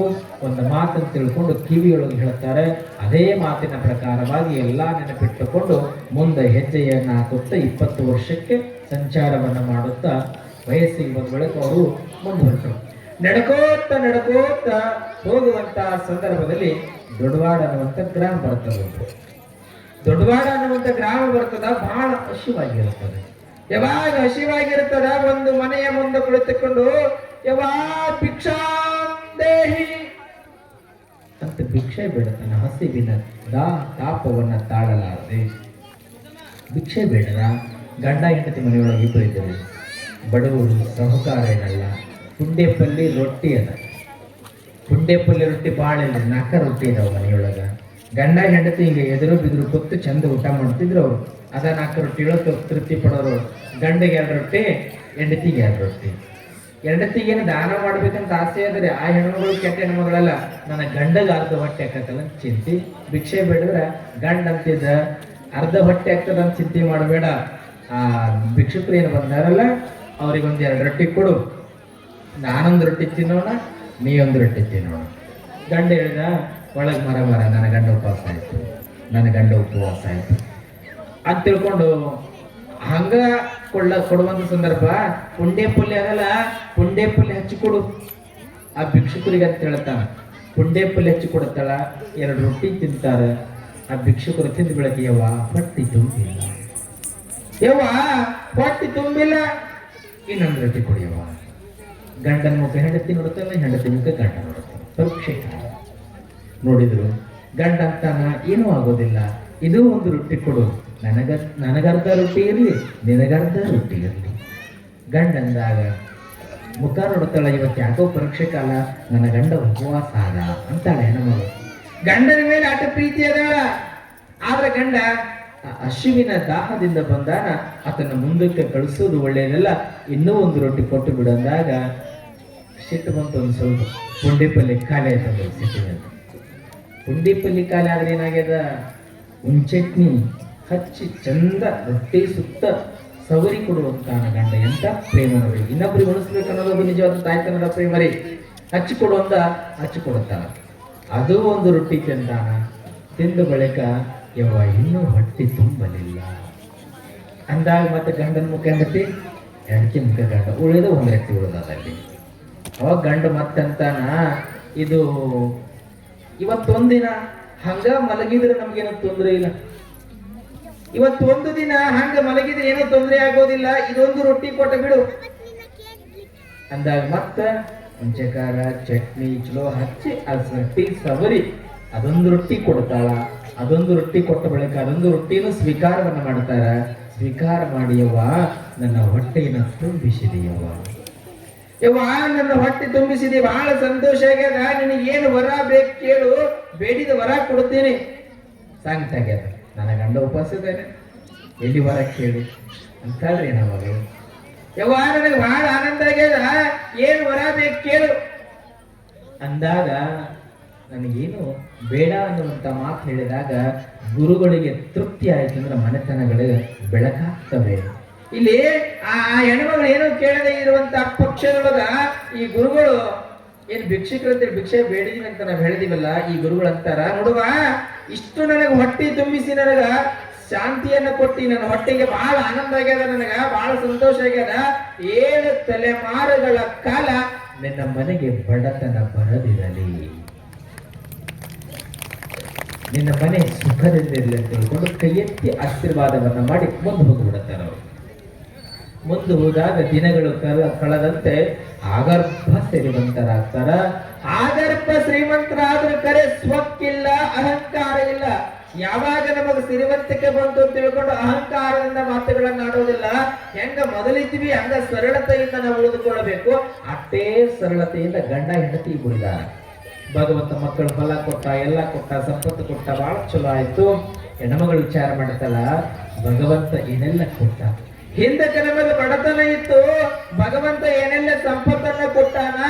ಇನ್ನು ಮುಂದ ನನಗೆ ಸಂತೋಷ ಅನುಸಾರ ಅಂದ ಬಳಿಕ ಒಂದಿಷ್ಟು ಬಡವರನ್ನ ಪುಣ್ಯ ಕ್ಷೇತ್ರಗಳಿಗೆ ಕರ್ಕೊಂಡು ಹೋಗೋಣ ಅಂತ ತಿಳ್ಕೊಂಡು ಲಾರಿ ಒಳಗ ಆ ಹೆಣ್ಮಕ್ಳು ತನ್ನ ಗೆಳತಿಯ ನಿಲ್ಲಿದ್ರಲ್ಲ, ಎಲ್ಲಾ ಗೆಳತಿಯನ್ನು ಒಂದು ಲಾರಿ ಒಳಗೆ ಕರ್ಕೊಂಡು ಹೋಗ್ತಾಳ್ರಿ ದೇವರ ದರ್ಶನಕ್ಕೆ. ಅದಕ್ಕೆ ನಾನು ಹೇಳಿದೆ, ಯವ್ವ ಒಬ್ಬರ ಜೊತೆ ಇಬ್ರು ಕರ್ಕೊಂಡು ಬರ್ರಿ. ನಮ್ಮ ಕಲ್ಯಾಣೇಶ್ವರ ಮಠ ಕರ್ತೃ ಬಗರ್ ಅಂತ ನಾ ಹೇಳಕತ್ತೀನಿ. ಆ ತಾಯಿ ಲಾರಿಯೊಳಗೆ ಎಲ್ಲಾರು ಕರ್ಕೊಂಡು ಹೋದ್ರು. ಒಬ್ಬರ ಜೊತೆ ಇಬ್ರು ಕರ್ಕೊಂಡು ಬರ್ರಿ ಅಂದ್ರೆ ನೀವು ಕರ್ಕೊಂಡ್ ಬರತ್ತೆ. ಕರ್ಕೊಂಡು ಬಂದ್ರೆ ಕೈ ಎತ್ತು ನೋಡು, ಕರ್ಕೊಂಡ್ ಬಂದಿರಿ ಇಲ್ಲ. ಈ ಹೆಣ್ಣುಮಗಳು ಎಲ್ಲಾ ಹೆಣ್ಣು ಮಕ್ಕಳನ್ನ ಕರ್ಕೊಂಡು ಹೋಗ್ತಾಳೆ. ಹೋದ ಸಂದರ್ಭದಲ್ಲಿ ಬಳಿಕ ಮಠದ ಮುಂದೆ ಹಿಡಿತಾರೆ. ಎಲ್ಲರೂ ಮಠದ ಮುಂದೆ ಹಿಡಿದ್ರು. ಎಲ್ಲರ ಕಾಲು ತೊಳ್ಕೊಂಡು ಮಠದೊಳಗೆ ಹೋಗ್ತೀವಿಲ್ಲ, ಕಾಲ ತೊಳೆಯುವಂತ ಸಂದರ್ಭದೊಳಗ ಒಬ್ಬ ಗುರುಗಳು ನೋಡ್ತಾರ. ಮಠದೊಳಗ ಗುರುಗಳು ನೋಡಿ ತನ್ನ ಸೇವಾರ್ಥಿಗೆ ಹೇಳ್ತಾರೆ, ಗುರುಗಳು ಅಲ್ಲಿ ನನ್ನ ಅವ್ವ ಕಾಲು ತೊಳಿಲಕತ್ತಾಳ, ಕಾಲು ತೊಳೆಯುವಂತ ನನ್ನ ಹತ್ತಿರಕ್ಕೆ ಕರ್ಕೊಂಡು ಬಾ ಅಂತ ತಿಳ್ಕೊಂಡು ಹೇಳ್ತಾರ. ಹೇಳಿದಾಗ ಸೇವಾರ್ಥಿಗೆ ಆಶ್ಚರ್ಯ ಆಯ್ತು. ಯಾರನ್ನೂ ಒಂದು ದಿನವೂ ಕರೆದಿಲ್ಲ ಮಹಾತ್ಮರು. ಆಶ್ಚರ್ಯ ಆಯ್ತು. ಆ ಯಮ್ಮನ ಬಳಿ ಹೋಗಿ, ಯವ್ವ ನಿಮ್ಮನ್ನ ಕರಿಲೇಕತ್ತಾರ ಪೂಜ್ಯರು, ಅವ್ರ ಬಳಿ ಬರಬೇಕಂತ. ಗಂಡ ಅಲ್ಲೇ ಬಾಜು ಇದ್ದಾನ. ಗಂಡಗಂತ ಹೆಂಡತಿ, ನಾನು ಒಂದು ದಿನನೂ ಮಠಕ್ಕೆ ಬಂದಿಲ್ಲ, ಗುರುಗಳ ಪರಿಚಯ ನನಗಿಲ್ಲ, ನನ್ನ ಕರಿಲೇಕತ್ತಾರ ಹೆಂಗಂತ ಗಂಡಗೆ ಕೇಳಿದಾಗ ಗಂಡಂತಾನ, ಗುರುಗಳು ಕರಿಲೇಕತ್ತಾರ, ಗುರುವಿನ ಬಳಿ ಹೋಗು ಅಂತ ಗಂಡ ಹೇಳ್ತಾನ. ಆ ಗುರುವಿನ ಬಳಿ ಆ ಹೆಣ್ಣುಮಗಳು ಹೋಗ್ತಾಳ. ಓದ ಬೆಳಕಿಗೆ ಎಷ್ಟು ಚಂದ ಗುರು ಶಿಷ್ಯಳ ಸಂಬಂಧ ಮಾತನಾಡಿತಾರಂದ್ರೆ ಹೀಗೆ ಕೈ ಹಿಡಿತಾರೆ ಆ ಗುರುಗಳು. ಯವ್ವ ಎಷ್ಟು ಚಲೋ ಇದ್ದಾವೆ ನಿನ್ನ ಕೈಗಳು. ಗುರುಗಳು ಕೈ ಹಿಡಿದು ಹೇಳ್ತಾರೆ, ಯವ್ವ ಈ ಕೈಗಳನ್ನ ಎಷ್ಟು ಪ್ರೀತಿಯಿಂದ ನನಗೆ ಎಷ್ಟು ಚಂದ ಕಾಣುತ್ತವೆ ಅಂತಂದಾಗ ಹಿಂಗ್ ಹಿಡಿದು ಮಾತಾಡಿಸುವಂತ ಸಂದರ್ಭ, ನನ್ನ ಗುರುತು ಹಿಡಿದು ಏನವ್ವ, ಗುರುತು ಹತ್ತುತ್ತಿಲ್ಲ ತಾಯಿ, ನನ್ನ ಗುರುತು ಹಿಡಿದೇನು ಅಂದಾಗ, ಗುರುತಿಲ್ಲಪ್ಪ ನನಗಂತಾಳ ಹೆಣ್ಣಮಗಳು. ಯವ್ವ ನನ್ನವ್ವ ನೀನು, ಯವ್ವ ನನ್ನವ್ವ ಅಂದು ನನಗ ನೀನು ಹುಂಚೆಕಾಳ ರೊಟ್ಟಿ ಪುಂಡೆ ಪಲ್ಯನ್ನ ಎಷ್ಟು ಹೊಟ್ಟೆ ತುಂಬ ಉಣಿಸಿದೆ ನನ್ನವ್ವ ನೀನು. ಅಂದು ನನಗೆ ಹೊಟ್ಟೆ ತುಂಬ ಉಣಿಸಿದ್ದು ಇನ್ನೂ ನೆನಪದ ನನ್ನವ್ವ. ಅವಾಗ ಅಂದಾಗ ಈ ಹೆಣ್ಣುಮಗಳಿಗೆ ನೆನಪಾಗ್ತಾರೆ, ಯಪ್ಪ ನಾನೇನು ನಿನಗೆ ಉಣಿಸ್ತೀನಿ, ಒಣ ರೊಟ್ಟಿ ಪುಂಡೆ ಪಲ್ಲಿ ಉಂಚಟ್ನಿ ಉಣಿಸ್ತೀನಿ ಹೊರತು ನಾನೇನದೇನೂ ಉಣಿಸಿಲ್ಲ. ಒಣ ರೊಟ್ಟಿ ಪುಂಡೆ ಪಲ್ಲಿ ಉಂಚಟ್ನಿ ಊಟ ಮಾಡಿಸಿದ್ದು ಇಟ್ಟು ನೆನಪಿಟ್ಟುಕೊಂಡಿಯಪ್ಪ ನನ್ನಪ್ಪ ನೀನು. ಆದ್ರೆ ನನ್ನ ಮನೆತನಕ ನೀನೇನು ಆಶೀರ್ವಾದ ಮಾಡಿಯಲ್ಲಪ್ಪ, ನೀನು ಬಂದು ಆಶೀರ್ವಾದ ಮಾಡಿದಾಗಿಂದ ನನ್ನ ಮನೆಯೊಳಗ ಸಂಪತ್ತು ದಬಸ ಧಾನ್ಯ ದುಡ್ಡು ಹಣ ಮನೆ ತುಂಬೇರಪ್ಪ. ನೀ ಕೊಟ್ಟೇನು ಆಶೀರ್ವಾದ ಕೊಟ್ಟಿಯಲ್ಲ, ಈ ಆಶೀರ್ವಾದವನ್ನ ಎಷ್ಟು 100 ವರ್ಷಗಳಾದ್ರೂ ನಾನು ಮರ್ಲಿಕ್ಕಾಗೋದಿಲ್ಲಪ್ಪ. ಮಹಾ ನನ್ನಪ್ಪ ಅಂತ ತಿಳ್ಕೊಂಡ ಪಾದಕ್ಕ ನಮಸ್ಕಾರವನ್ನ ಮಾಡುತ್ತಲ್ಲ ಆತನೇ ಹುಬ್ಬಳ್ಳಿಯ ಸಿದ್ಧಾರೂಢ ಯೋಗಿಗಳು. ಹೆಂಗಿರ್ತಾರೆ ಅಂದ್ರೆ, ಗುರು ಆಶೀರ್ವಾದ ಮಾಡಿದ್ರೆ ಮನೆತನಗಳ ಬೆಳಗಾಗ್ತದೆ. ನಾನು ನಿಜವಾದ ಸನ್ಯಾಸತ್ವವನ್ನು ಸ್ವೀಕಾರವನ್ನ ಮಾಡಬೇಕು ಆಗಿತ್ತು ಅಂದ್ರೆ ನನ್ನ ತಾಯಿಯ ಆಶೀರ್ವಾದ ಆಗ್ಯದ, ಇನ್ನ ತಂದೆಯ ಆಶೀರ್ವಾದ ಆಗಬೇಕು. ತಂದೆಯ ಆಶೀರ್ವಾದ ಹೆಂಗಂದ್ರೆ ಗುರು ಇದ್ದಂಗ, ಗುರುವಿನ ಆಶೀರ್ವಾದ ಹೆಂಗ ಆಗ್ಬೇಕು ಅನ್ನೋದಕ್ಕೆ ನಮ್ಮ ಗವಾಯಿಗಳವರು ಎಲ್ಲಿದೆ ಲೋಕ ನಮಗೆ.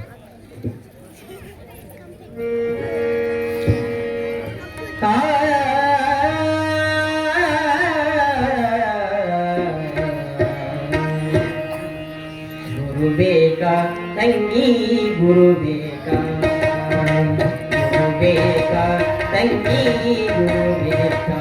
ನಿನ್ನ ಶಿರದಲ್ಲಿ ಕರವಿಟ್ಟು, ಶಿರದಲ್ಲಿ ಕರವಿಟ್ಟು ಗಿರಿಜಾದೇವಿಯ ಪಾಠ. ಗುರು ಬೇಕಾ ತಂಗಿ, ಗುರು ಬೇಕಾ, ಗುರು ಬೇಕಾ ತಂಗಿ, ಗುರು ಬೇಕಾ.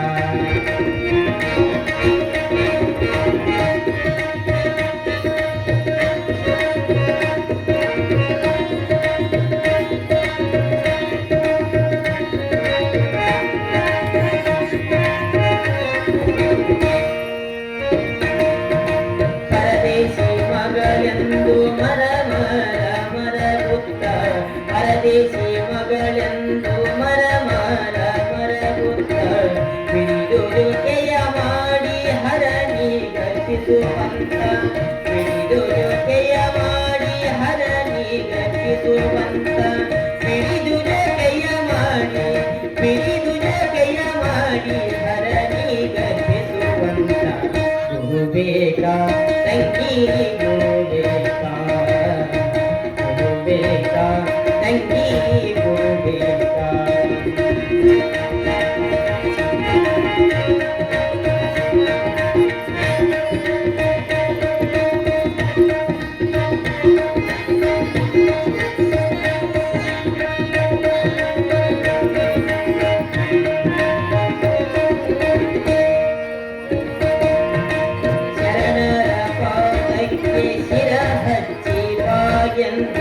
ಶರಣರ ಪಾದಕ್ಕೆ ಶಿರ ಹಚ್ಚಿ ಬಾಗೆಂದು ಮರೆತು ಸಾವಿರ ತಪ್ಪು ಕರೆದು ಬೋಧಿಸುವಂತ ಮರೆತು ಸಾವಿರ ತಪ್ಪು ಕರೆದು ಬೋಧಿಸುವಂತ ಮರೆತು ಸಾವಿರ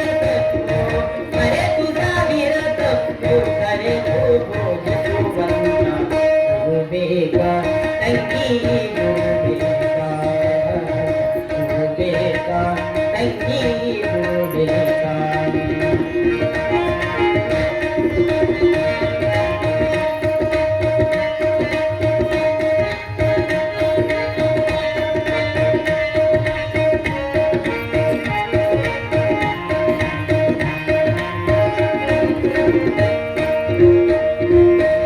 ಹಡೆದವರ ಮರೆಸುತ್ತ ನಡೆನು ಈ ಕರೆಸುತ್ತ ಹಡೆದವರ ಮರೆಸುತ್ತ ನಡೆನು ಈ ಕರೆಸುತ್ತ ಒಡಲು ವಂಚನೆ ಭಾವ ಕಡಲು ದಾಟಿಸುವಂತ ಒಡಲು ವಂಚನೆ ಭಾವ ಕಡಲು ದಾಟಿಸುವಂತ ಒಡಲು ವಂಚನೆ ಭಾವ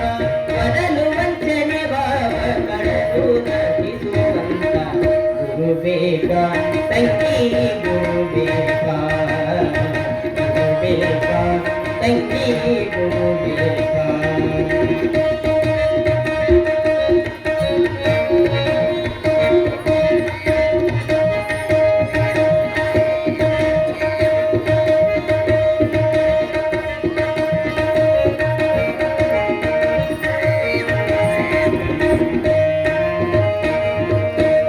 ತಂಗಿನಿ ಕೇಳವ್ವ ಅಂಧದ ಮೇಲಿರುವ ತಂಗಿನಿ ಕೇಳವ್ವ ಅಂಧದ ಮೇಲಿರುವ ಲಿಂಗ ಪೂಜೆಯ ಮಾಡಿ ಕುಂಗು ಇಡಿಸುವಂತ ಲಿಂಗ ಪೂಜೆಯ ಮಾಡಿ ಕುಂಗು ಇಡಿಸುವಂತ ಲಿಂಗ ಪೂಜೆಯ ಮಾಡಿ ಕುಂಗು ಇಡಿಸುವಂತ ಗುರು ಬೇಕಾ ತಂಗಿ ತಂಗಿ ಗುರು ಬೇಕಾ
ಈ ವ್ಯರ್ಥ ಜೀವನದೊಳಗ ಸುಖ ಇಲ್ಲ ನನಗೆ.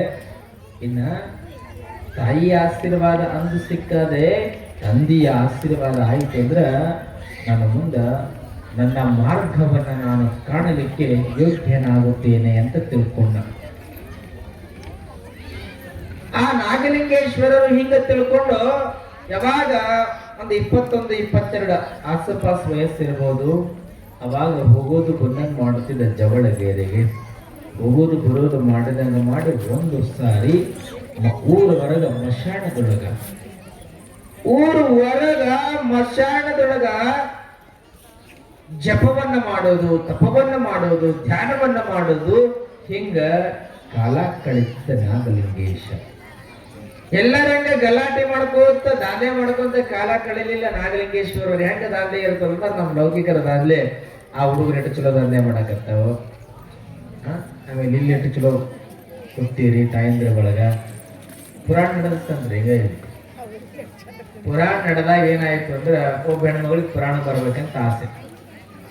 ಆ ಹೆಣ್ಮಗಳಿಗೆ 4 ಮಕ್ಕಳು. ಇಲ್ಲೊಂದು ಕೂಸಿತ್ತಲ್ಲ, ಇದ್ರಾಗ ಒಂದು ಕೂಸಿತ್ತು.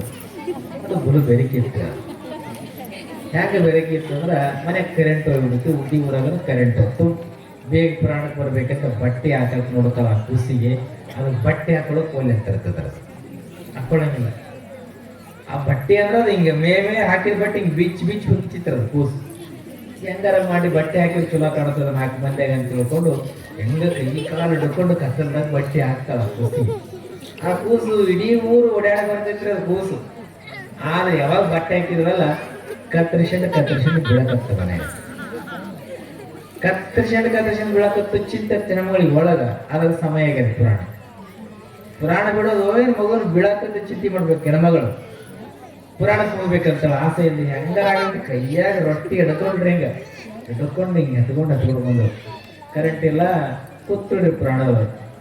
ಶಾಸ್ತ್ರಿ ಪುರಾಣ ಮೊದಲು ಆಶ್ಚರ್ಯ ಆಯ್ತು. ಇದು ನನಗೆ ಯಾಕೆ ಬಂತಪ್ಪ, ನನ್ನ ಪಾಡಿ ನಾನು ಪುರಾಣ ಹೇಳಕತ್ತೀನಿ ಅಂತ ನಾನು ವಿಚಾರ. ಶಾಸ್ತ್ರಿಗಳ ಪುರಾಣ ಮೊದಲು ನಿಲ್ಲಿಸ್ತೀರ ಸುಮ್ಮನೆ ಏನೋ ಮಾತಾಡಿಲ್ಲ. ಆಶ್ಚರ್ಯ ಆಯ್ತು, ಯಾಕಮ್ಮ ನನಗೂ ನಿಮ್ಗೇನು ಸಂಬಂಧ ಇಲ್ಲ, ಯಾಕೆ ನನ್ನ ಜೊತೆ ಮಾತಾಡಕತ್ತೀನಿ, ಏನಾಗ್ಯದಮ್ಮ ಅಂದೆ ನಾನು. ಅನ್ನೋದ್ರಾಗ ಅಂತಾಳೆ ಹೆಣ್ಮಗಳು ಪುರಾಣಕ್ಕೆ ಬರ್ಬೇಕಂತ ನಾ ತಿಳ್ಕೊಂಡು ನನ್ನ ಮಗನ್ ರೆಡಿ ಮಾಡಿ ನನ್ನ ಕೂಸು ಜಜ್ಜಿಗೆ ಬೀಳಕತ್ತದ ಅಂದ್ರು. ಅದಕ್ಕ ಸ್ವಲ್ಪ ನಿಲ್ಲಿಸ್ದೆ ಅಂದ್ರು. ಅನ್ನೋದ್ರ ಕರೆಂಟ್ ಬರ್ತಾರೆ. ನಾನಂದೆ ಎಲ್ಲಾರು ಹಿಂಗೆ ಸರಿ ದಾರಿ ಬಿಡ್ರಿ ಅಂತ. ಹಿಂಗ ನಡಬರಕ್ಕೆ ಹಾದಿ ಬಿಡ್ರಿ, ಆ ಕೂಸು ನಿಂದಿರ್ಸ್ರಿ ಅಂದಿನ. ನಡಬರಕ್ಕೆಲ್ಲ ಹಾದಿ ಬಿಟ್ಟು ಕೂಸು ನಿಂದಿರ್ಸ್ರಿ ಅಂತ ನಾನು ಹೇಳಿದೆ. ಆ ಕೂಸು ನೆತ್ತಿರೋದು. ನಿಂತಾಗ ಏನಾಯ್ತು ಅಂದ್ರೆ ಆ ಕೂಸಿಗೆ 2 ಕಾಲಾಗ ಹಾಕೋದು, 1 ಕಾಲು ಚಡ್ಡಿ ಹಾಕ್ಯಾರ ಕೂಸು. ಯವ್ವ ನೀನ್ ಹಾಕೋದು 1 ಕಾಲ ಆತಪ್ಪಿ, ನನ್ನ ಯಾಕೆ ದುಡುತ್ತಿತ್ತಾಯಿ ಅಂತ. ಹಿಂಗ ನಮ್ಗಳ ಚಿಂತೆ ಇದ್ದಾವೆ. ಏನೋ ಒಂದು ಚಿಂತೆ. ಆದರೆ ನಾಗಲಿಂಗೇಶ್ವರ ಚಿಂತೆನೇ ಬೇರೆ ಅದ. ಆತನ ಇರುವಿಕೆನೇ ಬೇರೆ ಅದ. ಇಲ್ಲಿ ಆ ನಾಗಲಿಂಗೇಶ್ವರು ಸ್ಮಶಾನದೊಳಗ ತಪಸ್ಸಿಗೆ ಕುಳಿತುಕೊಳ್ತಾರೆ, ಧ್ಯಾನಕ್ಕೆ ಕುಳಿತುಕೊಳ್ತಾರೆ. ಊರಾಗಿನ ಜನ ಒಂದಿಷ್ಟು ಜನ ಬರ್ತಿದ್ರು ಹೋಗುತ್ತಿದ್ರು. ಯಾರೋ ಮಹಾತ್ಮರು ಬಂದಾರ, ನಮಸ್ಕಾರ ಮಾಡೋಣ ಅಂತ ತಿಳ್ಕೊಂಡು ಅವ್ರ ದರ್ಶನವನ್ನ ಪಡ್ಕೊಂಡು ಹೋಗ್ತಿದ್ರು ಒಂದಿಷ್ಟು ಜನಗಳು. ಹಿಂಗ ಒಂದಿಷ್ಟು ಜನಗಳು ಬರೋದು ಹೋಗೋದು ಮಾಡುವಂತ ಸಂದರ್ಭದಲ್ಲಿ ಊರಾಗಿನ ಹಿರಿಯರು, ವಯಸ್ಸಾಗಿರುವಂತ ಹಿರಿಯರು ಆತನ ಮುಖಚರಿಯನ್ನು ನೋಡುತ್ತಾರೆ.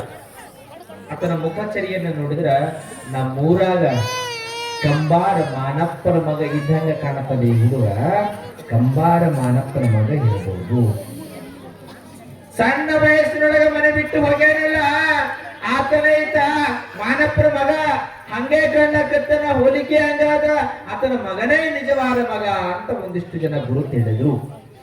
ಈ ಸುದ್ದಿ ಹೊರಗ ಎಲ್ಲಾ ಕಡೆ ಗುನು ಹತ್ತಿತ್ತು. ಹೆತ್ತ ತಾಯಿಗೂ ಈ ಸುದ್ದಿ ಮುಟ್ಟಿತ್ತು. ಮಗ ಊರೊಳಗೆ ಬಂದಾನನ್ನುವಂತ ಸುದ್ದಿ ಮುಟ್ಟಿತ್ತು. ನಮ್ಮ ಮಗ ಹೌದೋ ಅಲ್ಲವಂತದ್ದು ತಿಳಿದುಕೊಡ್ಬೇಕಲ್ಲ. ಈ ತಾಯಿ ತಂದೆ ಎಲ್ಲರೂ ಹೋಗ್ತಾರೆ. ತಾಯಿ ನೋಡುತ್ತಾಳೆ, ಗುರುತು ಸಿಗ್ತದೆ, ಮಗನ ಗುರುತು. ತಾಯಿ ಮಗನನ್ನು ಅಪ್ಪಿಕೊಡುತ್ತಾಳೆ. ಮಗ ಎಲ್ಲಿಗೆ ಹೋಗಿತ್ತು? ಇಷ್ಟು ದಿನಗಳ ಕಾಲ ಒಂದು ಮಾತು ನಾನು ನಿನಗೆ ಏನು ಅಂದಿರುವೆ ಅಂತ ತಿಳ್ಕೊಂಡು ಮನೆ ಬಿಟ್ಟಿದ್ದೀವಿ. ಯಾಕಪ್ಪ ಮನೆ ಬಿಟ್ಟು ಹೋದಿ? ಎಷ್ಟು ಕಣ್ಣೀರಿನಿಂದ ನಿನ್ನ ಅಪ್ಪನೂ ಸಹಿತವಾಗಿ ದುಃಖ ಮಾಡ್ಲಾಕತ್ತಾನ, ನಿನ್ನ ಅಣ್ಣಂದಿರು ಸಹಿತವಾಗಿ ದುಃಖವನ್ನ ಮಾಡ್ಲಾಕತ್ತಾರ. ಹೆತ್ತ ಕರುಳು ಸಹಿತವಾಗಿ ಸಂಕಟ ವೇದನೆಯಿಂದ ನರಳಿದೆ. ಮಗ, ಇಷ್ಟು ದಿನ ಏನೋ ಆಗಿತ್ತು, ಆಗಲಿ, ಮನೆಗೆ ಹೋಗೋಣ ನಡಿ.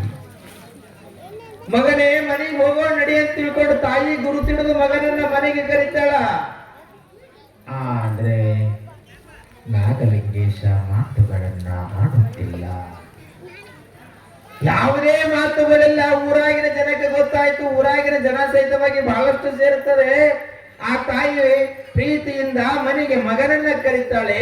ಮಗ, ಮನೆಗೆ ಬಾರು, ಮಗ, ಮನೆಗೆ ಬಾರು ಅಂತ ತಾಯಿ ಕರೆದಾಗ ಒಂದೇ ಮಾತು, ನಾಗಲಿಂಗೇಶನ ಮಾತು, ಅಮ್ಮ, ಮನೆ ಎಲ್ಲಿ ಅದ? ಮನೆ ಎಲ್ಲಿ ಅದ? ನಾನಿರುವ ಜಾಗವೇ ನನ್ನ ಮನೆ ಅಂತ ಹೇಳಿದ. ಅಲ್ಲಿಗೆ ಮಾತು ಮುಗಿಯಿತು. ಒಂದ ಮಾತುಗಳನ್ನಾಡಲಿಲ್ಲ. ಹಿಂದಿರುವಂತ ಜನಗಳಂತಾರ, ಆತನ ಮಾತುಗಳೇ ವಿಚಿತ್ರವಾಗಿದ್ದಾವೆ. ಒಂದು ಸಾರಿ ಹೇಳಿದ ಮಾತಿನ ಪ್ರಕಾರವಾಗಿ ಮುಂದೆ ಯಾವುದೇ ರೀತಿಯ ಮಾತುಗಳನ್ನ ಆಡುತ್ತಿಲ್ಲ ನಾಗಲಿಂಗೇಶರು. ಎಷ್ಟು ಮನೆಗೆ ಹೆತ್ತ ತಾಯಿ ಕರೆದರೂ ಸಹಿತವಾಗಿ ಮಗ ಮನೆಗೆ ಬರಲಿಲ್ಲ. ದುಃಖ ನಿಸ್ತು. ಎಲ್ಲರೂ ಇನ್ನ ನಿಮ್ಮ ಮಗ ಮನೆಗೆ ಬರೋದಿಲ್ಲ ಅಂದಾಗ ತಾಯಿ ಮತ್ತೆ ಮನೆಗೆ ಹೋಗ್ತಾಳೆ. ಆದ್ರೆ ತಾಯಿ ಕರುಳು ಬಿಡುತ್ತದೇನು? ಹೆತ್ತ ತಾಯಿಯ ಕರುಳು ಬಹಳ ದೊಡ್ಡದು. ಅದಕ್ಕೆ ಈ ಜಗತ್ತಿನೊಳಗೆ ಯಾವ ಋಣವಾದರೂ ತೀರಿಸಬಹುದು, ಹೆತ್ತ ತಾಯಿಯ ಋಣವ ತೀರಿಸಲಿಕ್ಕಾಗದು. ಆಗ್ತದ? ಋಣವ ತೀರಿಸಬೇಕು, ಈ ಜಗದ ಋಣವ ತೀರಿಸಬೇಕು. ಆಗ್ತದೆ? ತಾಯಿ ಋಣ ತೀರಿಸಕ್ಕಾಗೋದಿಲ್ಲ. ಆ ಭಗವಂತನ ಕೃಪೆಯಿಂದ ಭೂಮಿ ಬಿಟ್ಟು ಬಂದೀವಲ್ಲ, ನಾವೆಲ್ಲ ಬೇಡ್ತೀವ್ರಿ. ಆದ್ರೆ ಭಗವಂತನಿಗೆ ನಾವೇನ್ ಕೊಡ್ತೀವಿ? ಬೇಡೋದೊಂದು ಗೊತ್ತದ ನಮಗ. ಒಬ್ಬ ವಯಸ್ಸಾಗಿರೋಂತ ಅಜ್ಜ ಆಸ್ಪತ್ರೆಗೆ ಅಡ್ಮಿಟ್ ಆಗಿದ್ದ.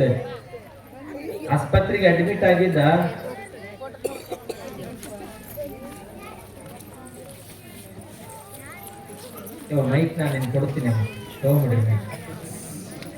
ಎಲ್ಲಾರು ನೋಡ್ತೀನಿ, ನಿಮ್ದು ಧ್ವನಿ. ಆಸ್ಪತ್ರೆಗೆ ಅಡ್ಮಿಟ್ ಆಗಿದ್ದ. ಆಸ್ಪತ್ರೆ ಒಳಗೆ ತೋರಿಸಿದ್ರು, ಟ್ರೀಟ್ಮೆಂಟ್ ಮುಗಿತು, ಹುಷಾರಾದ ಅಜ್ಜ. ಹುಷಾರಾಗಿರುವಂತ ಸಂದರ್ಭದಲ್ಲಿ ಬಿಲ್ ಕೊಡ್ತಾರೆ ಕೈಯೊಳಗೆ. ಬಿಲ್ ಕೊಟ್ಟಾಗ ಅಜ್ಜ ಕಣ್ಣೀರು ಬರ್ತಾರೆ. ಕಣ್ಣೀರು ಬಂದಾಗ ಡಾಕ್ಟರ್ ಅಜ್ಜನ್ ನೋಡ್ತಾನ. ಬಿಲ್ ಬಹಳ ಆಗ್ಯದ ಅಂತ ತಿಳ್ಕೊಂಡು ಕಣ್ಣೀರು ಹಾಕ್ಲಕತ್ತಿ ಏನೋ ಅಂತ ಕೇಳ್ತಾನೆ ಡಾಕ್ಟರ್. ಬಡತನ ಇದ್ದಂಗೆ ಕಾಣ್ತದೆ ನಿಮ್ಗ, ಒಂದಿಷ್ಟು ಬಿಲ್ಲು, ಅರ್ಧ ಬಿಲ್ ಕೊಡು, ಅರ್ಧ ಬಿಲ್ ಬಿಡ್ತೀನಂತ ಡಾಕ್ಟರ್ ಅಜ್ಜ ಅಂದಾಗ. ಅಜ್ಜ ಒಂದು ಮಾತು ಎಷ್ಟು ಚಂದ ಹೇಳ್ತಾನಂದ್ರೆ, ನೋಡ್ರಿ, ನಾನು ಒಂದು 4-5 ದಿನಗಳ ಇದ್ದೇನಂತ ತಿಳ್ಕೊಂಡು 2 ಲಕ್ಷ ಬಿಲ್ ಮಾಡಿರಿ. ಐಶ್ವರ್ಯನಾಗಿತ್ತು ನನಗೆ. 2 ಲಕ್ಷ ಬಿಲ್ ಮಾಡಿರಿ ಅಂತ ತಿಳ್ಕೊಂಡು ನನ್ನ ಕಣ್ಣೊಳಗ ಕಣ್ಣೀರು ಹಾಕುತ್ತಿಲ್ಲ. ಆದ್ರೆ ಭಗವಂತ ನನ್ನ 80 ವರ್ಷಗಳ ಕಾಲ ಈ ಭೂಮಿಯ ಮೇಲೆ ಬದುಕುವುದಕ್ಕ ಗಾಳಿ ಕೊಟ್ಟಾನ, ನೀರು ಕೊಟ್ಟಾನ, ಅನ್ನ ಕೊಟ್ಟಾನ, ಬೇಡಿದೆಲ್ಲ ಕೊಟ್ಟಾನ. ಅತನಿಗೆ ನಾನು ಎಷ್ಟು ಬಿಲ್ ಕೊಡ್ಬೇಕಂತ ತಿಳ್ಕೊಂಡು ದುಃಖ ಮಾಡಕತ್ತೀನಿ ಅಂತ ಅಜ್ಜ. ಕೊಟ್ಟಿವೇನ್ರಿ ನಾವು? ಗಾಳಿ ಫ್ರೀ ಕೊಟ್ಟಾನ, ಅನ್ನಗೂ ಫ್ರೀ ಕೊಟ್ಟಾನ, ನೀರು ಕೊಟ್ಟಾನ. ಅದೇನಾದ್ರೂ ಲೆಕ್ಕ ಹಚ್ಚಿದ್ರೆ ಹೆಂಗಾಗಿರ್ಬೇಡ ಪರಿಸ್ಥಿತಿ? ಲೆಕ್ಕ ಹಚ್ಚಿದ್ರೆ ಹೆಂಗ? ಡಾಕ್ಟರ್ಗಳು ಲೆಕ್ಕ ಹಚ್ಚಿದ್ರು, ಪರಮಾತ್ಮ ಏನಾದ್ರು ಲೆಕ್ಕ ಹಚ್ಚಿದ್ರು ಕೊಡ್ಲಿಕ್ಕೆ ಆಗ್ತದೇನು?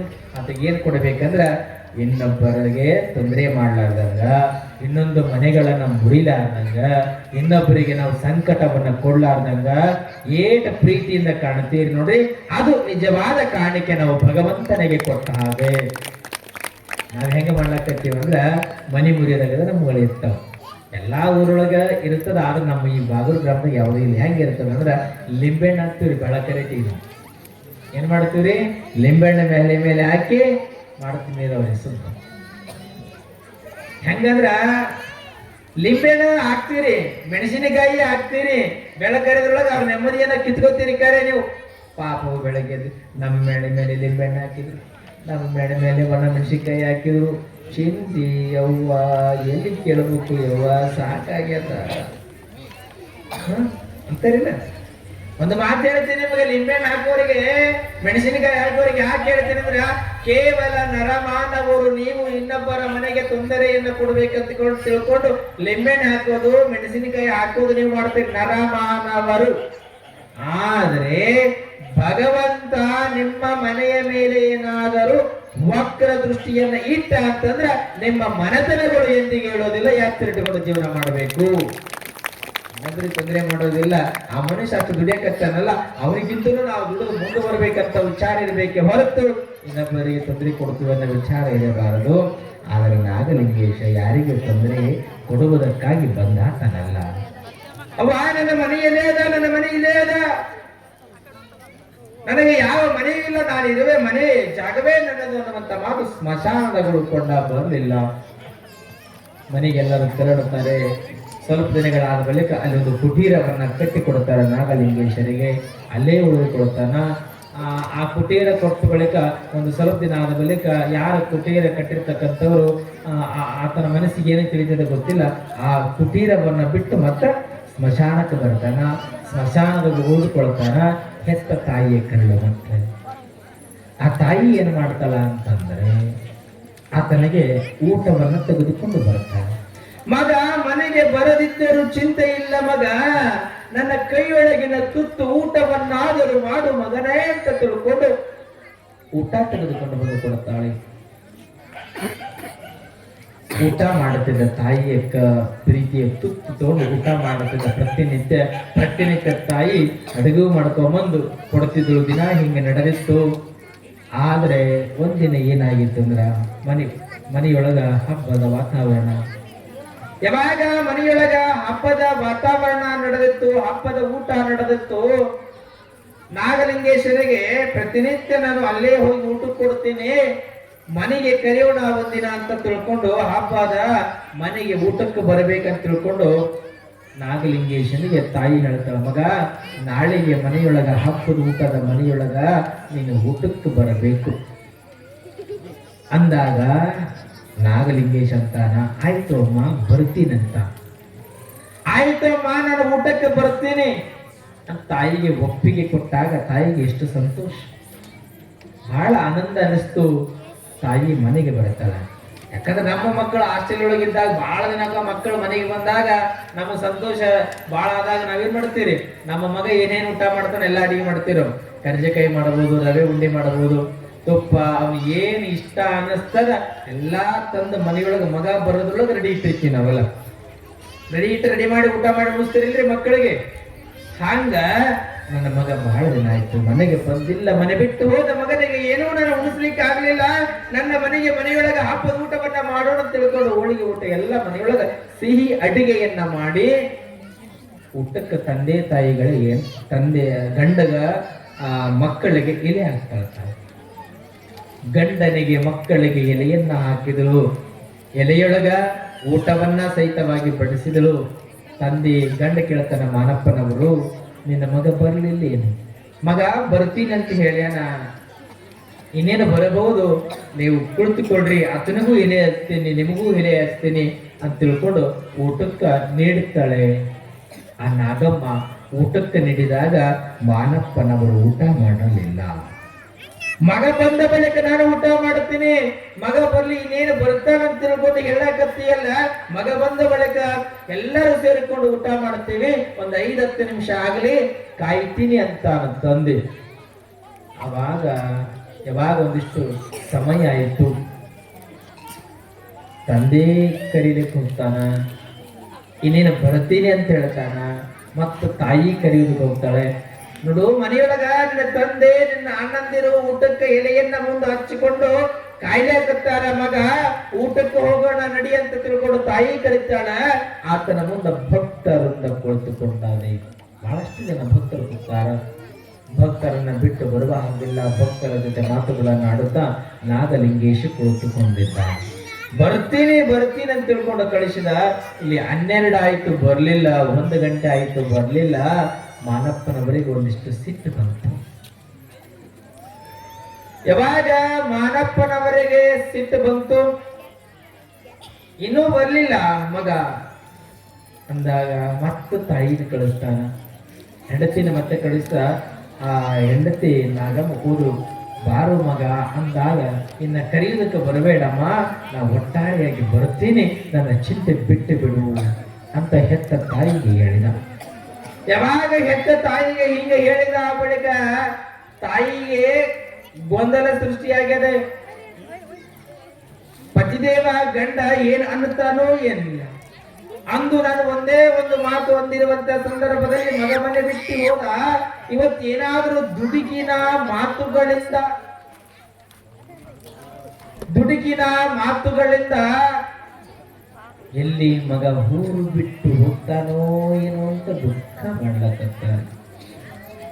ತಾಯಿ ಅಷ್ಟು ದುಃಖ ಆಯ್ತು. ಮನೆಗೆ ಬರುತ್ತಾಳೆ. ನಾಗಮ್ಮನವರು ಬಂದು ಗಂಡನಿಗೆ ಹೇಳ್ತಾಳೆ, ರೀ ನೀವೆಲ್ಲ ಊಟ ಮಾಡ್ರಿ, ಆ ನಾಗಲಿಂಗೇಶ ಯಾವಾಗ ಬರುತ್ತಾನ ಅವಾಗ ನಾನು ಊಟಕ್ಕೆ ಬಡಿಸ್ತೀನಿ, ನೀವು ಊಟ ಮಾಡ್ರಿ. ಹೆಂಡತಿ ನಾಗಮ್ಮ ಹೇಳಿದ ಗಂಡ ಅಂತಾನ, ಎಷ್ಟೊತ್ತಿಗೆ ಬರುತ್ತಾನ ಮಗ, ಬರ್ಲಿ ನಾವು ನೋಡುತ್ತೀವಿ.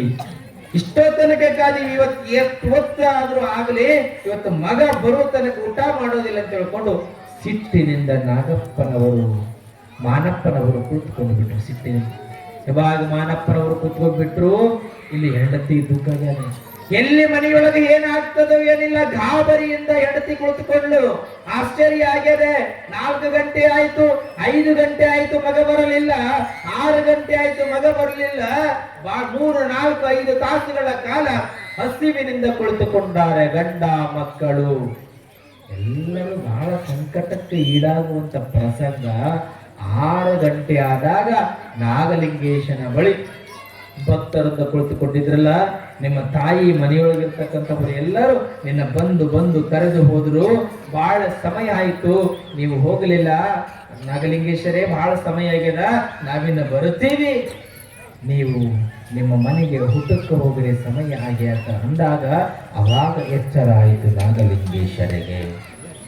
ಅವಾಗ ಎಚ್ಚರ ಆದಾಗ ನಾನು ಇನ್ನ ಮನೆಗೆ ಹೋಗ್ತೀನಿ ಅಂತ ತಿಳ್ಕೊಂಡು ನಾಗಲಿಂಗೇಶ್ವರು ಮನೆಯ ಮುಂದೆ ಹೋಗಿ ನಿಂತುಕೊಂಡು, ಯಾವಾಗ ಮನೆ ಮುಂದೆ ಹೋಗಿ ಹಿಂಗ ನಿಂತುಕೊಳ್ಳೋದು ಒಂದೇ ತಡ, ಮಾನಪ್ಪನವರು ಒಂದು ಮಾತು ಅಂತಾರ.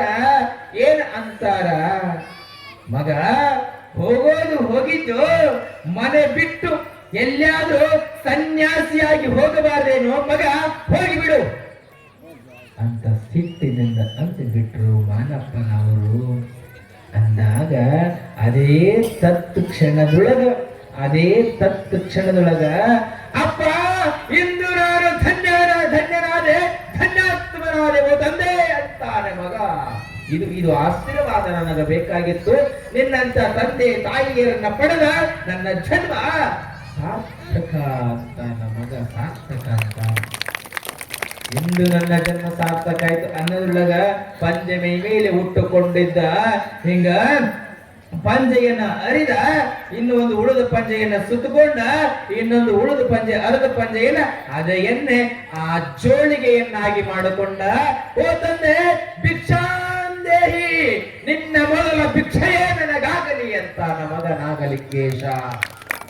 ಭಿಕ್ಷೆ ತಂದೆ, ನಿನ್ನ ಮೊದಲು ಭಿಕ್ಷೆ ನೀಡು ನನಗ, ನಾನಿನ್ನು ಹೋಗಿ ಬಿಡುತ್ತೇನೆ ಸನ್ಯಾಸಿ. ಎಲ್ಲಾದ್ರೂ ಹೋಗಬಾರದಿತ್ತೇನೋ, ಇಷ್ಟು ದಿನಗಳಾದ ಬಳಿಕ ಮನೆಗೆ ಬರುತ್ತೆ, ಬೇಗ ಬರುವುದು ಗೊತ್ತಾಗಲಿಲ್ಲೇನು? ಪ್ರಸಾದಕ್ಕಾಗಿ ಇಷ್ಟೋ ತನಕ ಎಲ್ಲರೂ ಸೇರಿಕೊಂಡು ಕಾಯ್ಲಾಕುತ್ತೇವೆ. ತಂದೆಯ ಮನಸ್ಸು, ಅಣ್ಣತಮ್ಮರ ಮನಸ್ಸು ನಿನಗೆ ಅರ್ಥ ಆಗಲಿಲ್ಲ. ಮೌನ ಹಾಗೆಯೇ ಮಾತು ಇಲ್ಲ. ತಂದೆಗೆ ಭಿಕ್ಷೆ ಬೇಡುತ್ತಾನೆ ನಿಂತುಕೊಂಡ. ಸಿಟ್ಟಿನ ಬರದಾದ ಒಂದು ಮಾತನ್ನ ಹೇಳಿದಾಗ ನಾಗಮ್ಮನ ಕಣ್ಣೊಳಗ ಕಣ್ಣೀರು. ಅಂದು ಮಗ ಮನೆ ಬಿಟ್ಟು ಹೋಗಿದ್ದ, ಇನ್ನ ಮುಂದೆ ನನ್ನ ಮಗ ಸಿಗುವುದಿಲ್ಲ ಕಾಲ ನಾಗಮ್ಮ. ಇನ್ನ ಕೈಗೆ ಬಂದ ಮಗ ಮನೆ ಬಿಟ್ಟು ಹೋಗ್ತಾನ ಅಂತ ತಿಳ್ಕೊಂಡು ದುಃಖ ಮಾಡಲಾಗ್ತಿದ್ರು. ಆದ್ರೆ ತಂದೆ ಸಹಿತವಾಗಿ ಹಠವಾಗಿ ಇದ್ದಾನೆ, ಮಗನೂ ಸಹಿತವಾಗಿ ಹಠವಾಗಿ ಇದ್ದಾನೆ. ಊಟಕ್ಕೆ ಎಷ್ಟು ಕರೆದರೂ ಸಹಿತವಾಗಿ ಮನೆಯೊಳಗ ನಾಗಲಿಂಗೇಶ್ವರು ಹೋಗಲಿಲ್ಲ, ಊಟಕ್ಕೆ ಹೋಗಲಿಲ್ಲ. ಎಲ್ಲಿ ಏನಾಗ್ತದೋ ಏನಿಲ್ಲ ಅಂತ ತಬಕದೊಳಗತ್ತಾಯಿ. ಪಟ್ಟ ಮಗ ಊಟ ಮಾಡ್ಬೇಕನ್ನುವಂತ ಹೆತ್ತು ಕರಳು. ಆದ್ರೆ ಇಲ್ಲಿ ತಂದೆ ಸನ್ಯಾಸಿಯಾಗಿ ಹೋಗಬೇಕಂದಾಗ ಯಾವಾಗ ನನ್ನ ತಂದೆ ಭಿಕ್ಷೆ ನೀಡುತ್ತಾನ, ಯಾವಾಗ ನಾನು ಹೋಗ್ತೀನಿ ಅನ್ನುವಂತ ಇಚ್ಛೆಯೊಳಗ ನಾಗಲಿಂಗೇಶನು ಊಟಕ್ಕ ಮನೆಯೊಳಗ ಅಣ್ಣಂದಿರು ಕರೀತಾರೆ. ಇಲ್ಲಿ ತಂದೆ ಸಹಿತವಾಗಿ ಕರೆದರೂ ಒಳಗೆ ಹೋಗುತ್ತಿಲ್ಲ. ಕೊನೆ ಒಂದು ವಿಚಾರವಾಗಿ ತಂದೆ ಹೇಳ್ತಾನ, ನಿನ್ನ ತಾಯಿಗಾಗಿ, ನಿನ್ನ ಹೆತ್ತ ಕರುಳಿಗಾಗಿ, ತಾಯಿಯ ಸಮಾಧಾನಕ್ಕಾದರೂ ಊಟ ಮಾಡಿ ಹೋಗು, ಭಿಕ್ಷೆ ನೀಡುತ್ತೀನಿ ನಿನಗ ಅಂತ ತಂದೆ. ಆದರೆ ಒಳಗೆ ಹೋಗ್ತಿಲ್ಲ. ಊರಾಗಿನ ಜನ ಸೇರಿತು, ಇಲ್ಲಿ ಮತ್ತೆ ರಾತ್ರಿ 9 ಹೊಡಿತು ಸೇರಿತು, ಎಲ್ಲರೂ ಭಿಕ್ಷೆ ಕೇಳಕ್ಕ ನೀಡುವಂತ ಕೇಳಕತ್ತಾನ. ಜನರೂ ಸಹಿತವಾಗಿ ನಾಗಲಿಂಗೇಶ್ವರನ್ನ ಮಾತಾಡಿಸ್ತಾರೆ. ಆದ್ರೆ ನಾಗಲಿಂಗೇಶ್ವರು ಯಾರ ಜೊತೆಯೊಳಗ ಮಾತಾಡುತ್ತಿಲ್ಲ. ಮುಂದೆ ಹಂಗೆ ಹಿರಿಯ ಪತ್ರಿಗಳು ಉಳಿದಾವೆ, ಊಟ ಉಳಿದಾವೆ. ಮುಂದೆ ಊಟ ಮಾಡಬೇಕಂದ್ರೆ ಯಾರು ಊಟ ಮಾಡುತ್ತಿಲ್ಲ, ಹಾಗೇ ಕುಳಿದುಕೊಂಡು. ಬೆಳಕರಿತು. ಯಾವಾಗ ಬೆಳಕರದಾಗ ಇಡೀ ಊರಿಗೆ ಸುದ್ದಿ ಗೊತ್ತಾಗ್ಬಿಡುತ್ತು. ನಾಗಲಿಂಗೇಶನ ವಿಚಾರ ತಂಡೋಪತಂಡವಾಗಿ ಮನೆ ಮುಂದೆ ಬರ್ತಾರ. ಅವಳ ಮನೆ ಮುಂದೆ ಎಲ್ಲಾ ಜನಗಳು ಬಂದಾಗ, ನೋಡಪ್ಪ ನಿನ್ನ ತಂದೆ ಹೇಳಿದಾಗ ಊಟ ಮಾಡು, ಮನೆಯೊಳಗ ಊಟ ಮಾಡು, ಮುಂದೆ ವಿಚಾರ ನೋಡೋಣಂದಾಗ ಇಲ್ಲಿ ಭಿಕ್ಷೆ ನೀಡುವಂತ ತಂದೆ ನಾಗಲಿಂಗೇಶ್ವರ ಕೇಳ್ತಾರ. ತಂದೆ ಭಿಕ್ಷೆ ನೀಡುತ್ತಿಲ್ಲ. ನಿನ್ನ ಮಗ ಈ ಈ ಜಗದ ಜಂಜಡದೊಳಗ ಬದುಕುವಂತ ಮಗನಲ್ಲ, ಜಗತ್ತನ್ನ ಉದ್ಧಾರ ಮಾಡುವಂತ ಮಗ ಇದ್ದಾನ. ನಿನ್ನ ಮಗ ಸಾಮಾನ್ಯವಾದ ಮಗ ಅಲ್ಲ, ಅವನ ವಿಚಾರಗಳೇ ಬೇರೆ ಇದ್ದಾವ. ಮಾನಪ್ಪನವರೇ, ನಿನ್ನ ಮಗನಿಗೆ ಭಿಕ್ಷೆ ನೀಡಿ ಬಿಡ್ರಿ. ತಾಯಿಗೆ ಹಂಗಾಗಿರ್ಲಿಕ್ಕಿದ್ರೆ ಪಕ್ಕದಲ್ಲಿ ಇರ್ತಾಳ. ಮಗನಿಗೆ ಭಿಕ್ಷೆ ನೀಡಿದ್ರೆ ಮಗ ಮನೆ ಬಿಟ್ಟು ಹೋಗ್ತಾನ. ಈ ಪಟ್ಟಾಧಿಕಾರ ಮಾಡುವಂತ ಸಂದರ್ಭದಲ್ಲಿ ಮಹಾತ್ಮರಿಗೆ ನೋಡ್ರಿ, ಪಟ್ಟಾಧಿಕಾರ ಮಾಡುವಂತ ಸಂದರ್ಭದಲ್ಲಿ ಹೆತ್ತ ತಂದೆ ತಾಯಿಗಳ ಕಡ್ಲಿಂದ ಏನ್ ಮಾಡ್ತಾರ್ರಿ, ಉಡುದಾರ ಕಟ್ಟು ಮಾಡುತ್ತಾರೆ. ತಂದೆ ತಾಯಿಗಳ ಕಡ್ಲಿಂದ ಪರದೆ ಹಾಕಿ ಉಡುದಾರ ಕಟ್ಟು ಮಾಡಿದ್ರ ತಂದೆ ತಾಯಿಯರ ಸಂಬಂಧ ಹರಿತು ಜಗತ್ತಿಗೆ ಗುರು ಆಗಿ ಜಗದ ಮಕ್ಕಳನ್ನ ರಕ್ಷಣೆ ಮಾಡ್ರಿ ಅನ್ನುವಂಥದ್ದು. ಅದಕ್ಕೆ ಉಡುದಾರ ಕಟ್ಟು ಮಾಡುತ್ತಾರ. ಇಲ್ಲಿ ಯಾವಾಗ ಹಂಗ ನಿನ್ನ ಮಗನಿಗೆ ಭಿಕ್ಷೆ ನೀಡಿ ಬಿಡು ಮಾನಪ್ಪನವರೇ, ನಿನ್ನ ಮಗ ಇನ್ನ ಜಗತ್ತಿನಲ್ಲಿ ಗುರುವಾಗುವಂತ ಲಕ್ಷಣಗಳಿದ್ದಾವೆ. ಏನೋ ಮಹಾತ್ಮನಾಗ್ತಾನೆ, ಸಂತನಾಗ್ತಾನ. ಇನ್ನ ನಿನ್ನ ಮಗ ಮನೆಗೆ ಉಳಿದುಕೊಳ್ಳುವಂತ ಮಗ ಅಲ್ಲ, ಸಮಾಜದ ಮಗ ಅಂದಾಗ ಎಲ್ಲರೂ ಮಾನಪ್ಪನವರಿಗೆ ಹೇಳ್ತಾರೆ. ಇತ್ತ ಕಡೆ ನಾಗಲಿಂಗೇಶನವರಿಗೆ ಹೇಳ್ತಾರೆ, ಊಟ ಮಾಡು ಊಟ ಮಾಡು ಅಂತ ತಿಳ್ಕೊಂಡು ಎಲ್ಲಾ ರೀತಿಯಿಂದ ಹೇಳ್ತಾರೆ. ಆದ್ರೆ ನಾಗಲಿಂಗೇಶರು ಒಟ್ಟಾರೆಯಾಗಿ ಮಾತಾಡುತ್ತಿಲ್ಲ. ಒಂದೇ ಒಂದು ಮಾತು ಈಗ ಜೋಳಿಗೆ ಹೇಳಿದಾರ, ಭಿಕ್ಷೆ ಭಿಕ್ಷೆ, ತಂದೆಯ ಭಿಕ್ಷೆ. ಅಂದು ತಾಯಿಯಿಂದ ಆಶೀರ್ವಾದ, ಇಂದು ತಂದೆಯಿಂದ ಆಶೀರ್ವಾದ. ಯಾವಾಗ ಇಡೀ 3 ಜನ ಹೇಳಿದಾಗ ಮಾನಪ್ಪನವರು ಮತ್ತೇನು ಮಾಡ್ತಾರೆ, ಊಟ ಮಾಡು ಅಂತ ಹೇಳ್ತಾರ. ಒಂದೊಂದು ಗ್ರಂಥದೊಳಗ ಊಟ ಮಾಡಿಕೊಂಡು ಹೋಗೋಣ, ಒಂದೊಂದ್ರೊಳಗೆ ಯಾವುದೇ ರೀತಿಯ ಊಟ ಮಾಡಿಲ್ಲ ಅಂತೇಳಿ ಒಂದೊಂದು ಗ್ರಂಥದೊಳಗೆ ಉಲ್ಲೇಖವನ್ನು ಕೊಟ್ಟಾರೆ. ಆದರೆ ಯಾವ ಗ್ರಂಥದ ವಿಷಯವನ್ನು ತಿಳ್ಕೊಂಡು ಮಂಡನೆಯನ್ನು ಮಾಡಬೇಕಂತದ ಸಂತ ಮಹಾತ್ಮರ ವಿಚಾರ ಅನಂತ ರೀತಿ ವಿಚಾರಗಳಿದ್ದಾವೆ. ಆದರೆ ಇಲ್ಲಿ ಪ್ರಸಾದವನ್ನ ಮನೆಯೊಳಗ ಮಾಡಲಿಲ್ಲ. ಯಾವಾಗ ಮಾಡಲಿಲ್ಲ ಆಯ್ತು, ಇನ್ನು ಮುಂದೆ ನಿನ್ನ ಮಗನಿಗೆ ಭಿಕ್ಷೆ ನೀಡಿಬಿಡ್ರಿ, ಎಷ್ಟೊತ್ತು ಮಗನನ್ನ ಮನೆಯ ಮುಂದೆ ನಿಂದ್ರಿಸಿಕೊಳ್ತೀರಿ ಅಂತ ತಿಳ್ಕೊಂಡು ಊರಾಗಿನ ಜನ ಹೇಳಿದಾಗ ಮಾನಪ್ಪನವರು ಕೈಯೊಳಗ ದವಸ ಧಾನ್ಯಗಳನ್ನು ತೆಗೆದುಕೊಂಡು ಬರುತ್ತಾರೆ. ಮರದ ಮುಖಾಂತರವಾಗಿ ಮರವನ್ನು ಹಿಡ್ಕೊಂಡು ಈಗ ದವಸ ಧಾನ್ಯಗಳನ್ನು ತೆಗೆದುಕೊಂಡು ಬಂದು, ಮಗನೇ ಇದು ತಂದೆಯ ಭಿಕ್ಷೆ ಅಂತ ತಿಳ್ಕೊಂಡು ಆ ಮಗನ ಜೋಳಿಗೆಯೊಳಗ ಮಾನಪ್ಪನವರು ಭಿಕ್ಷೆ ನೀಡ್ತಾರೆ. ಯಾವಾಗ ಮಾನಪ್ಪನವರು ಭಿಕ್ಷೆ ನೀಡಿದ ಬಳಿಕ ಒಂದೇ ಮಾತು, ನನಗೆ ಇಂದು ಆನಂದ ಆಯ್ತು, ಇಂದು ನಾನು ಧನ್ಯನಾದೆ, ಜೈ ಶಂಕರ ದೇವ ಎಂದು ಪರಮಾತ್ಮನ ನಾಮಸ್ಮರಣೆಯನ್ನ ಮಾಡುತ್ತಾ ಹೆಜ್ಜೆಯನ್ನ ಹಾಕುತ್ತ ನಾಗಲಿಂಗೇಶ್ವರ ಮುಂದೆ ಹೊರಟೇ ಬಿಟ್ಟರು. ತಾಯಿ ಕಣ್ಣೀರು, ಮಗ ಹೊರಟ, ಮಗ ಸಿಗೋದಿಲ್ಲ ಅಂತ ದುಃಖ ಮಾಡುತ್ತಾಳೆ ತಾಯಿ. ಹೆತ್ತ ಕರಳು, ಯಾಕಂದ್ರೆ ಹೆತ್ತ ಕರಳು ಬಹಳ ದೊಡ್ಡದು. ನಾಗಲಿಂಗೇಶ ಒಂದು ಮನೆಗಾಗಿ ಬದುಕುವುದಕ್ಕಾಗಿ ಬಂದಾತನಲ್ಲ, ಸಮಾಜವನ್ನ ರಕ್ಷಣೆಯನ್ನ ಮಾಡುವುದಕ್ಕಾಗಿ ಬಂದಾತ ಅಂತಕ್ಕಂಥದ್ದು ಇಲ್ಲಿ ಸತ್ಯ ಆಯಿತು. ಒಂದು ಶಿವನ ವಾಣಿಯ ಪ್ರಕಾರ ಜಗತ್ತು ರಕ್ಷಣೆಗಾಗಿ ನಾಗಲಿಂಗೇಶರು ಮನೆಯನ್ನ ತೊರೆದು ಹೋಗ್ತಾರೆ ಎನ್ನುವಂಥದ್ದು ಗವಾಯಿಗಳವರ ಒಂದು ಗೀತೆ.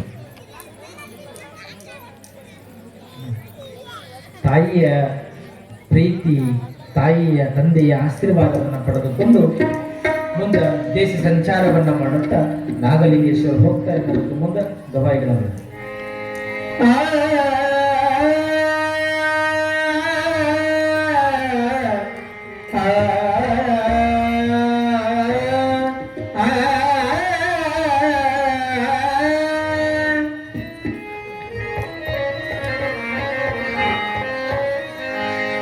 ಓ ನನ್ನ ತಾಯವ್ವ ಜಗದ ಜನನಿ ನೀನವ್ವ ಓ ನನ್ನ ತಾಯವ್ವ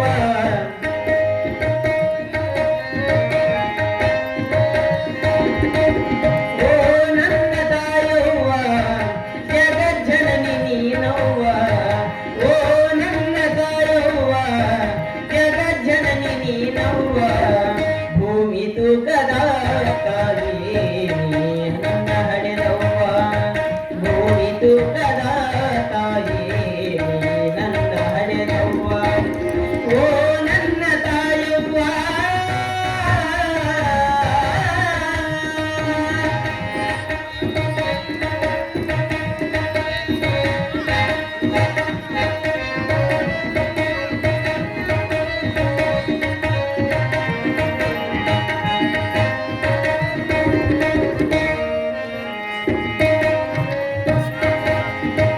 ಒಂಬತ್ತು ತಿಂಗಳು ನನ್ನ ಹೊತ್ತು ಎತ್ತು ಹಳೆದೆ ತಾಯಿ ಒಂಬತ್ತು ತಿಂಗಳು ನನ್ನ ಹೊತ್ತು ಎತ್ತು ಹಳೆದೆಯವ್ವ ನನ್ನ ಹಳೆಯುವಾಗ ನಿನ್ನ ಕಷ್ಟವೆಷ್ಟು ತಾಯವ್ವ ನನ್ನ ಹಳೆಯುವಾಗ ನಿನ್ನ ಕಷ್ಟವೆಷ್ಟು ತಾಯವ್ವ ಮುದ್ದಾಡಿ ನನಗ ಎದೆಯಲು ಕುಳಿಸಿ ಮುದ್ದಾಡಿ ನನಗ ಎದೆಯಲು ಕುಳಿಸಿ ಮುತ್ತಿನ ಗಿಳಿಯನ್ನ ಸಾಗಿದೆಯವ್ವ ಓ ನನ್ನ ತಾಯವ್ವ ಜಗಜ್ಜನನಿ ನೀನವ್ವ ಓ ನನ್ನ ತಾಯವ್ವ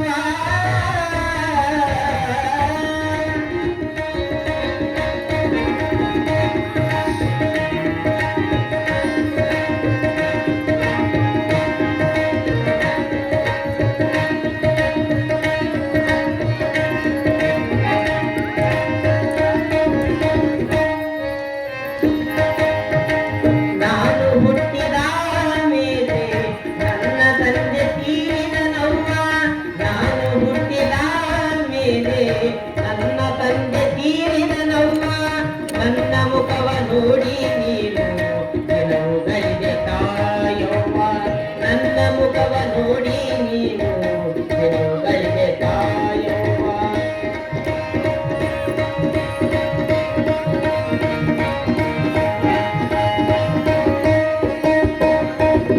ನಾನು ಹುಟ್ಟಿದ ಮೇಲೆ ನನ್ನ ತಂದೆ ತೀರಿದನವ್ವ ನಾನು ಹುಟ್ಟಿದ ಮೇಲೆ ನನ್ನ ತಂದೆ ತೀರಿದನವ್ವ ನನ್ನ ಮುಖವ ನೋಡಿ ನೀನು ಕೆಲವುಗಳಿಗೆ ತಾಯಿ ತುತ್ತು ಅನ್ನದ ಹಗಲು ರಾತ್ರಿ ತುತ್ತು ಅನ್ನದ ಹಗಲು ರಾತ್ರಿ ದುಡಿದು ದುಡಿದು ನೀ ಸಾಕಿದೆಯವ್ವ ಓ ನನ್ನ ತಾಯವ್ವ ಜಗಜ್ಜನನಿ ನೀನವ್ವ ಓ ನನ್ನ ತಾಯವ್ವ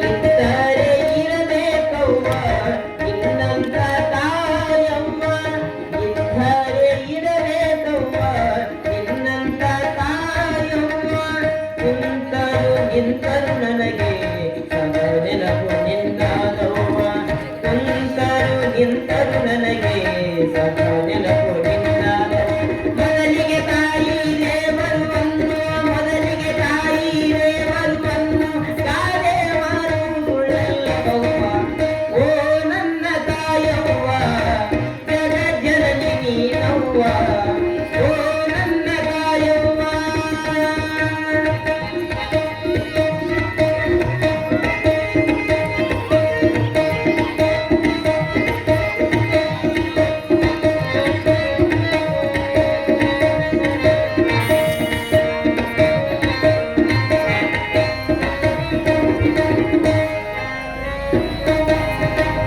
ಕಾಣಬಾರದೆಲ್ಲ ಸುಖ ನಿನ್ನಿಂದ ಕಂಡವ್ವ ಕಾಣಬಾರದೆಲ್ಲ ಸುಖ ನಿನ್ನಿಂದ ಕಂಡವ್ವ ಮಗನ ಮಮತೆ ಬೇಳೆಗೆ ನೀನು ಸ್ವರ್ಗವಾಸಿಯಾದೆಯವ್ವ ಮಗನ ಮಮತೆ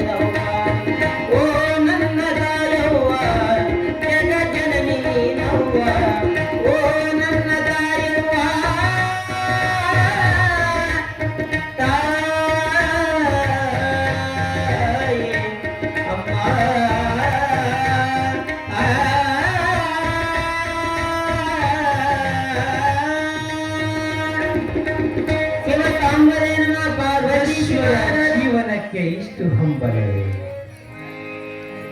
ಈ ಸಂಸಾರ ಎನ್ನುವುದು ನಶ್ವರ.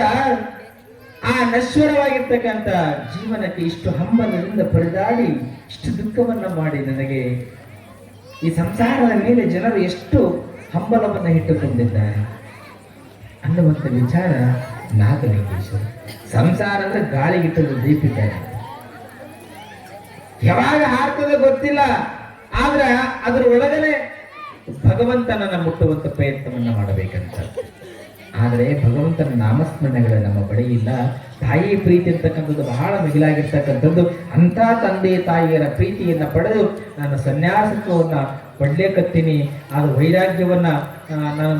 ವೈರಾಗ್ಯವನ್ನ ಮುಕ್ತಿಯ ಪಥವನ್ನ ಮುಟ್ಲಿಕ್ಕೆ ನನಗೆ ತಂದೆ ತಾಯಿಯರಿಂದ ಆಶೀರ್ವಾದ ಆಯ್ತು ಅಂತ ತಿಳ್ಕೊಂಡು ಸಂತೋಷದಿಂದ ಹೋಗ್ತಾನೆ.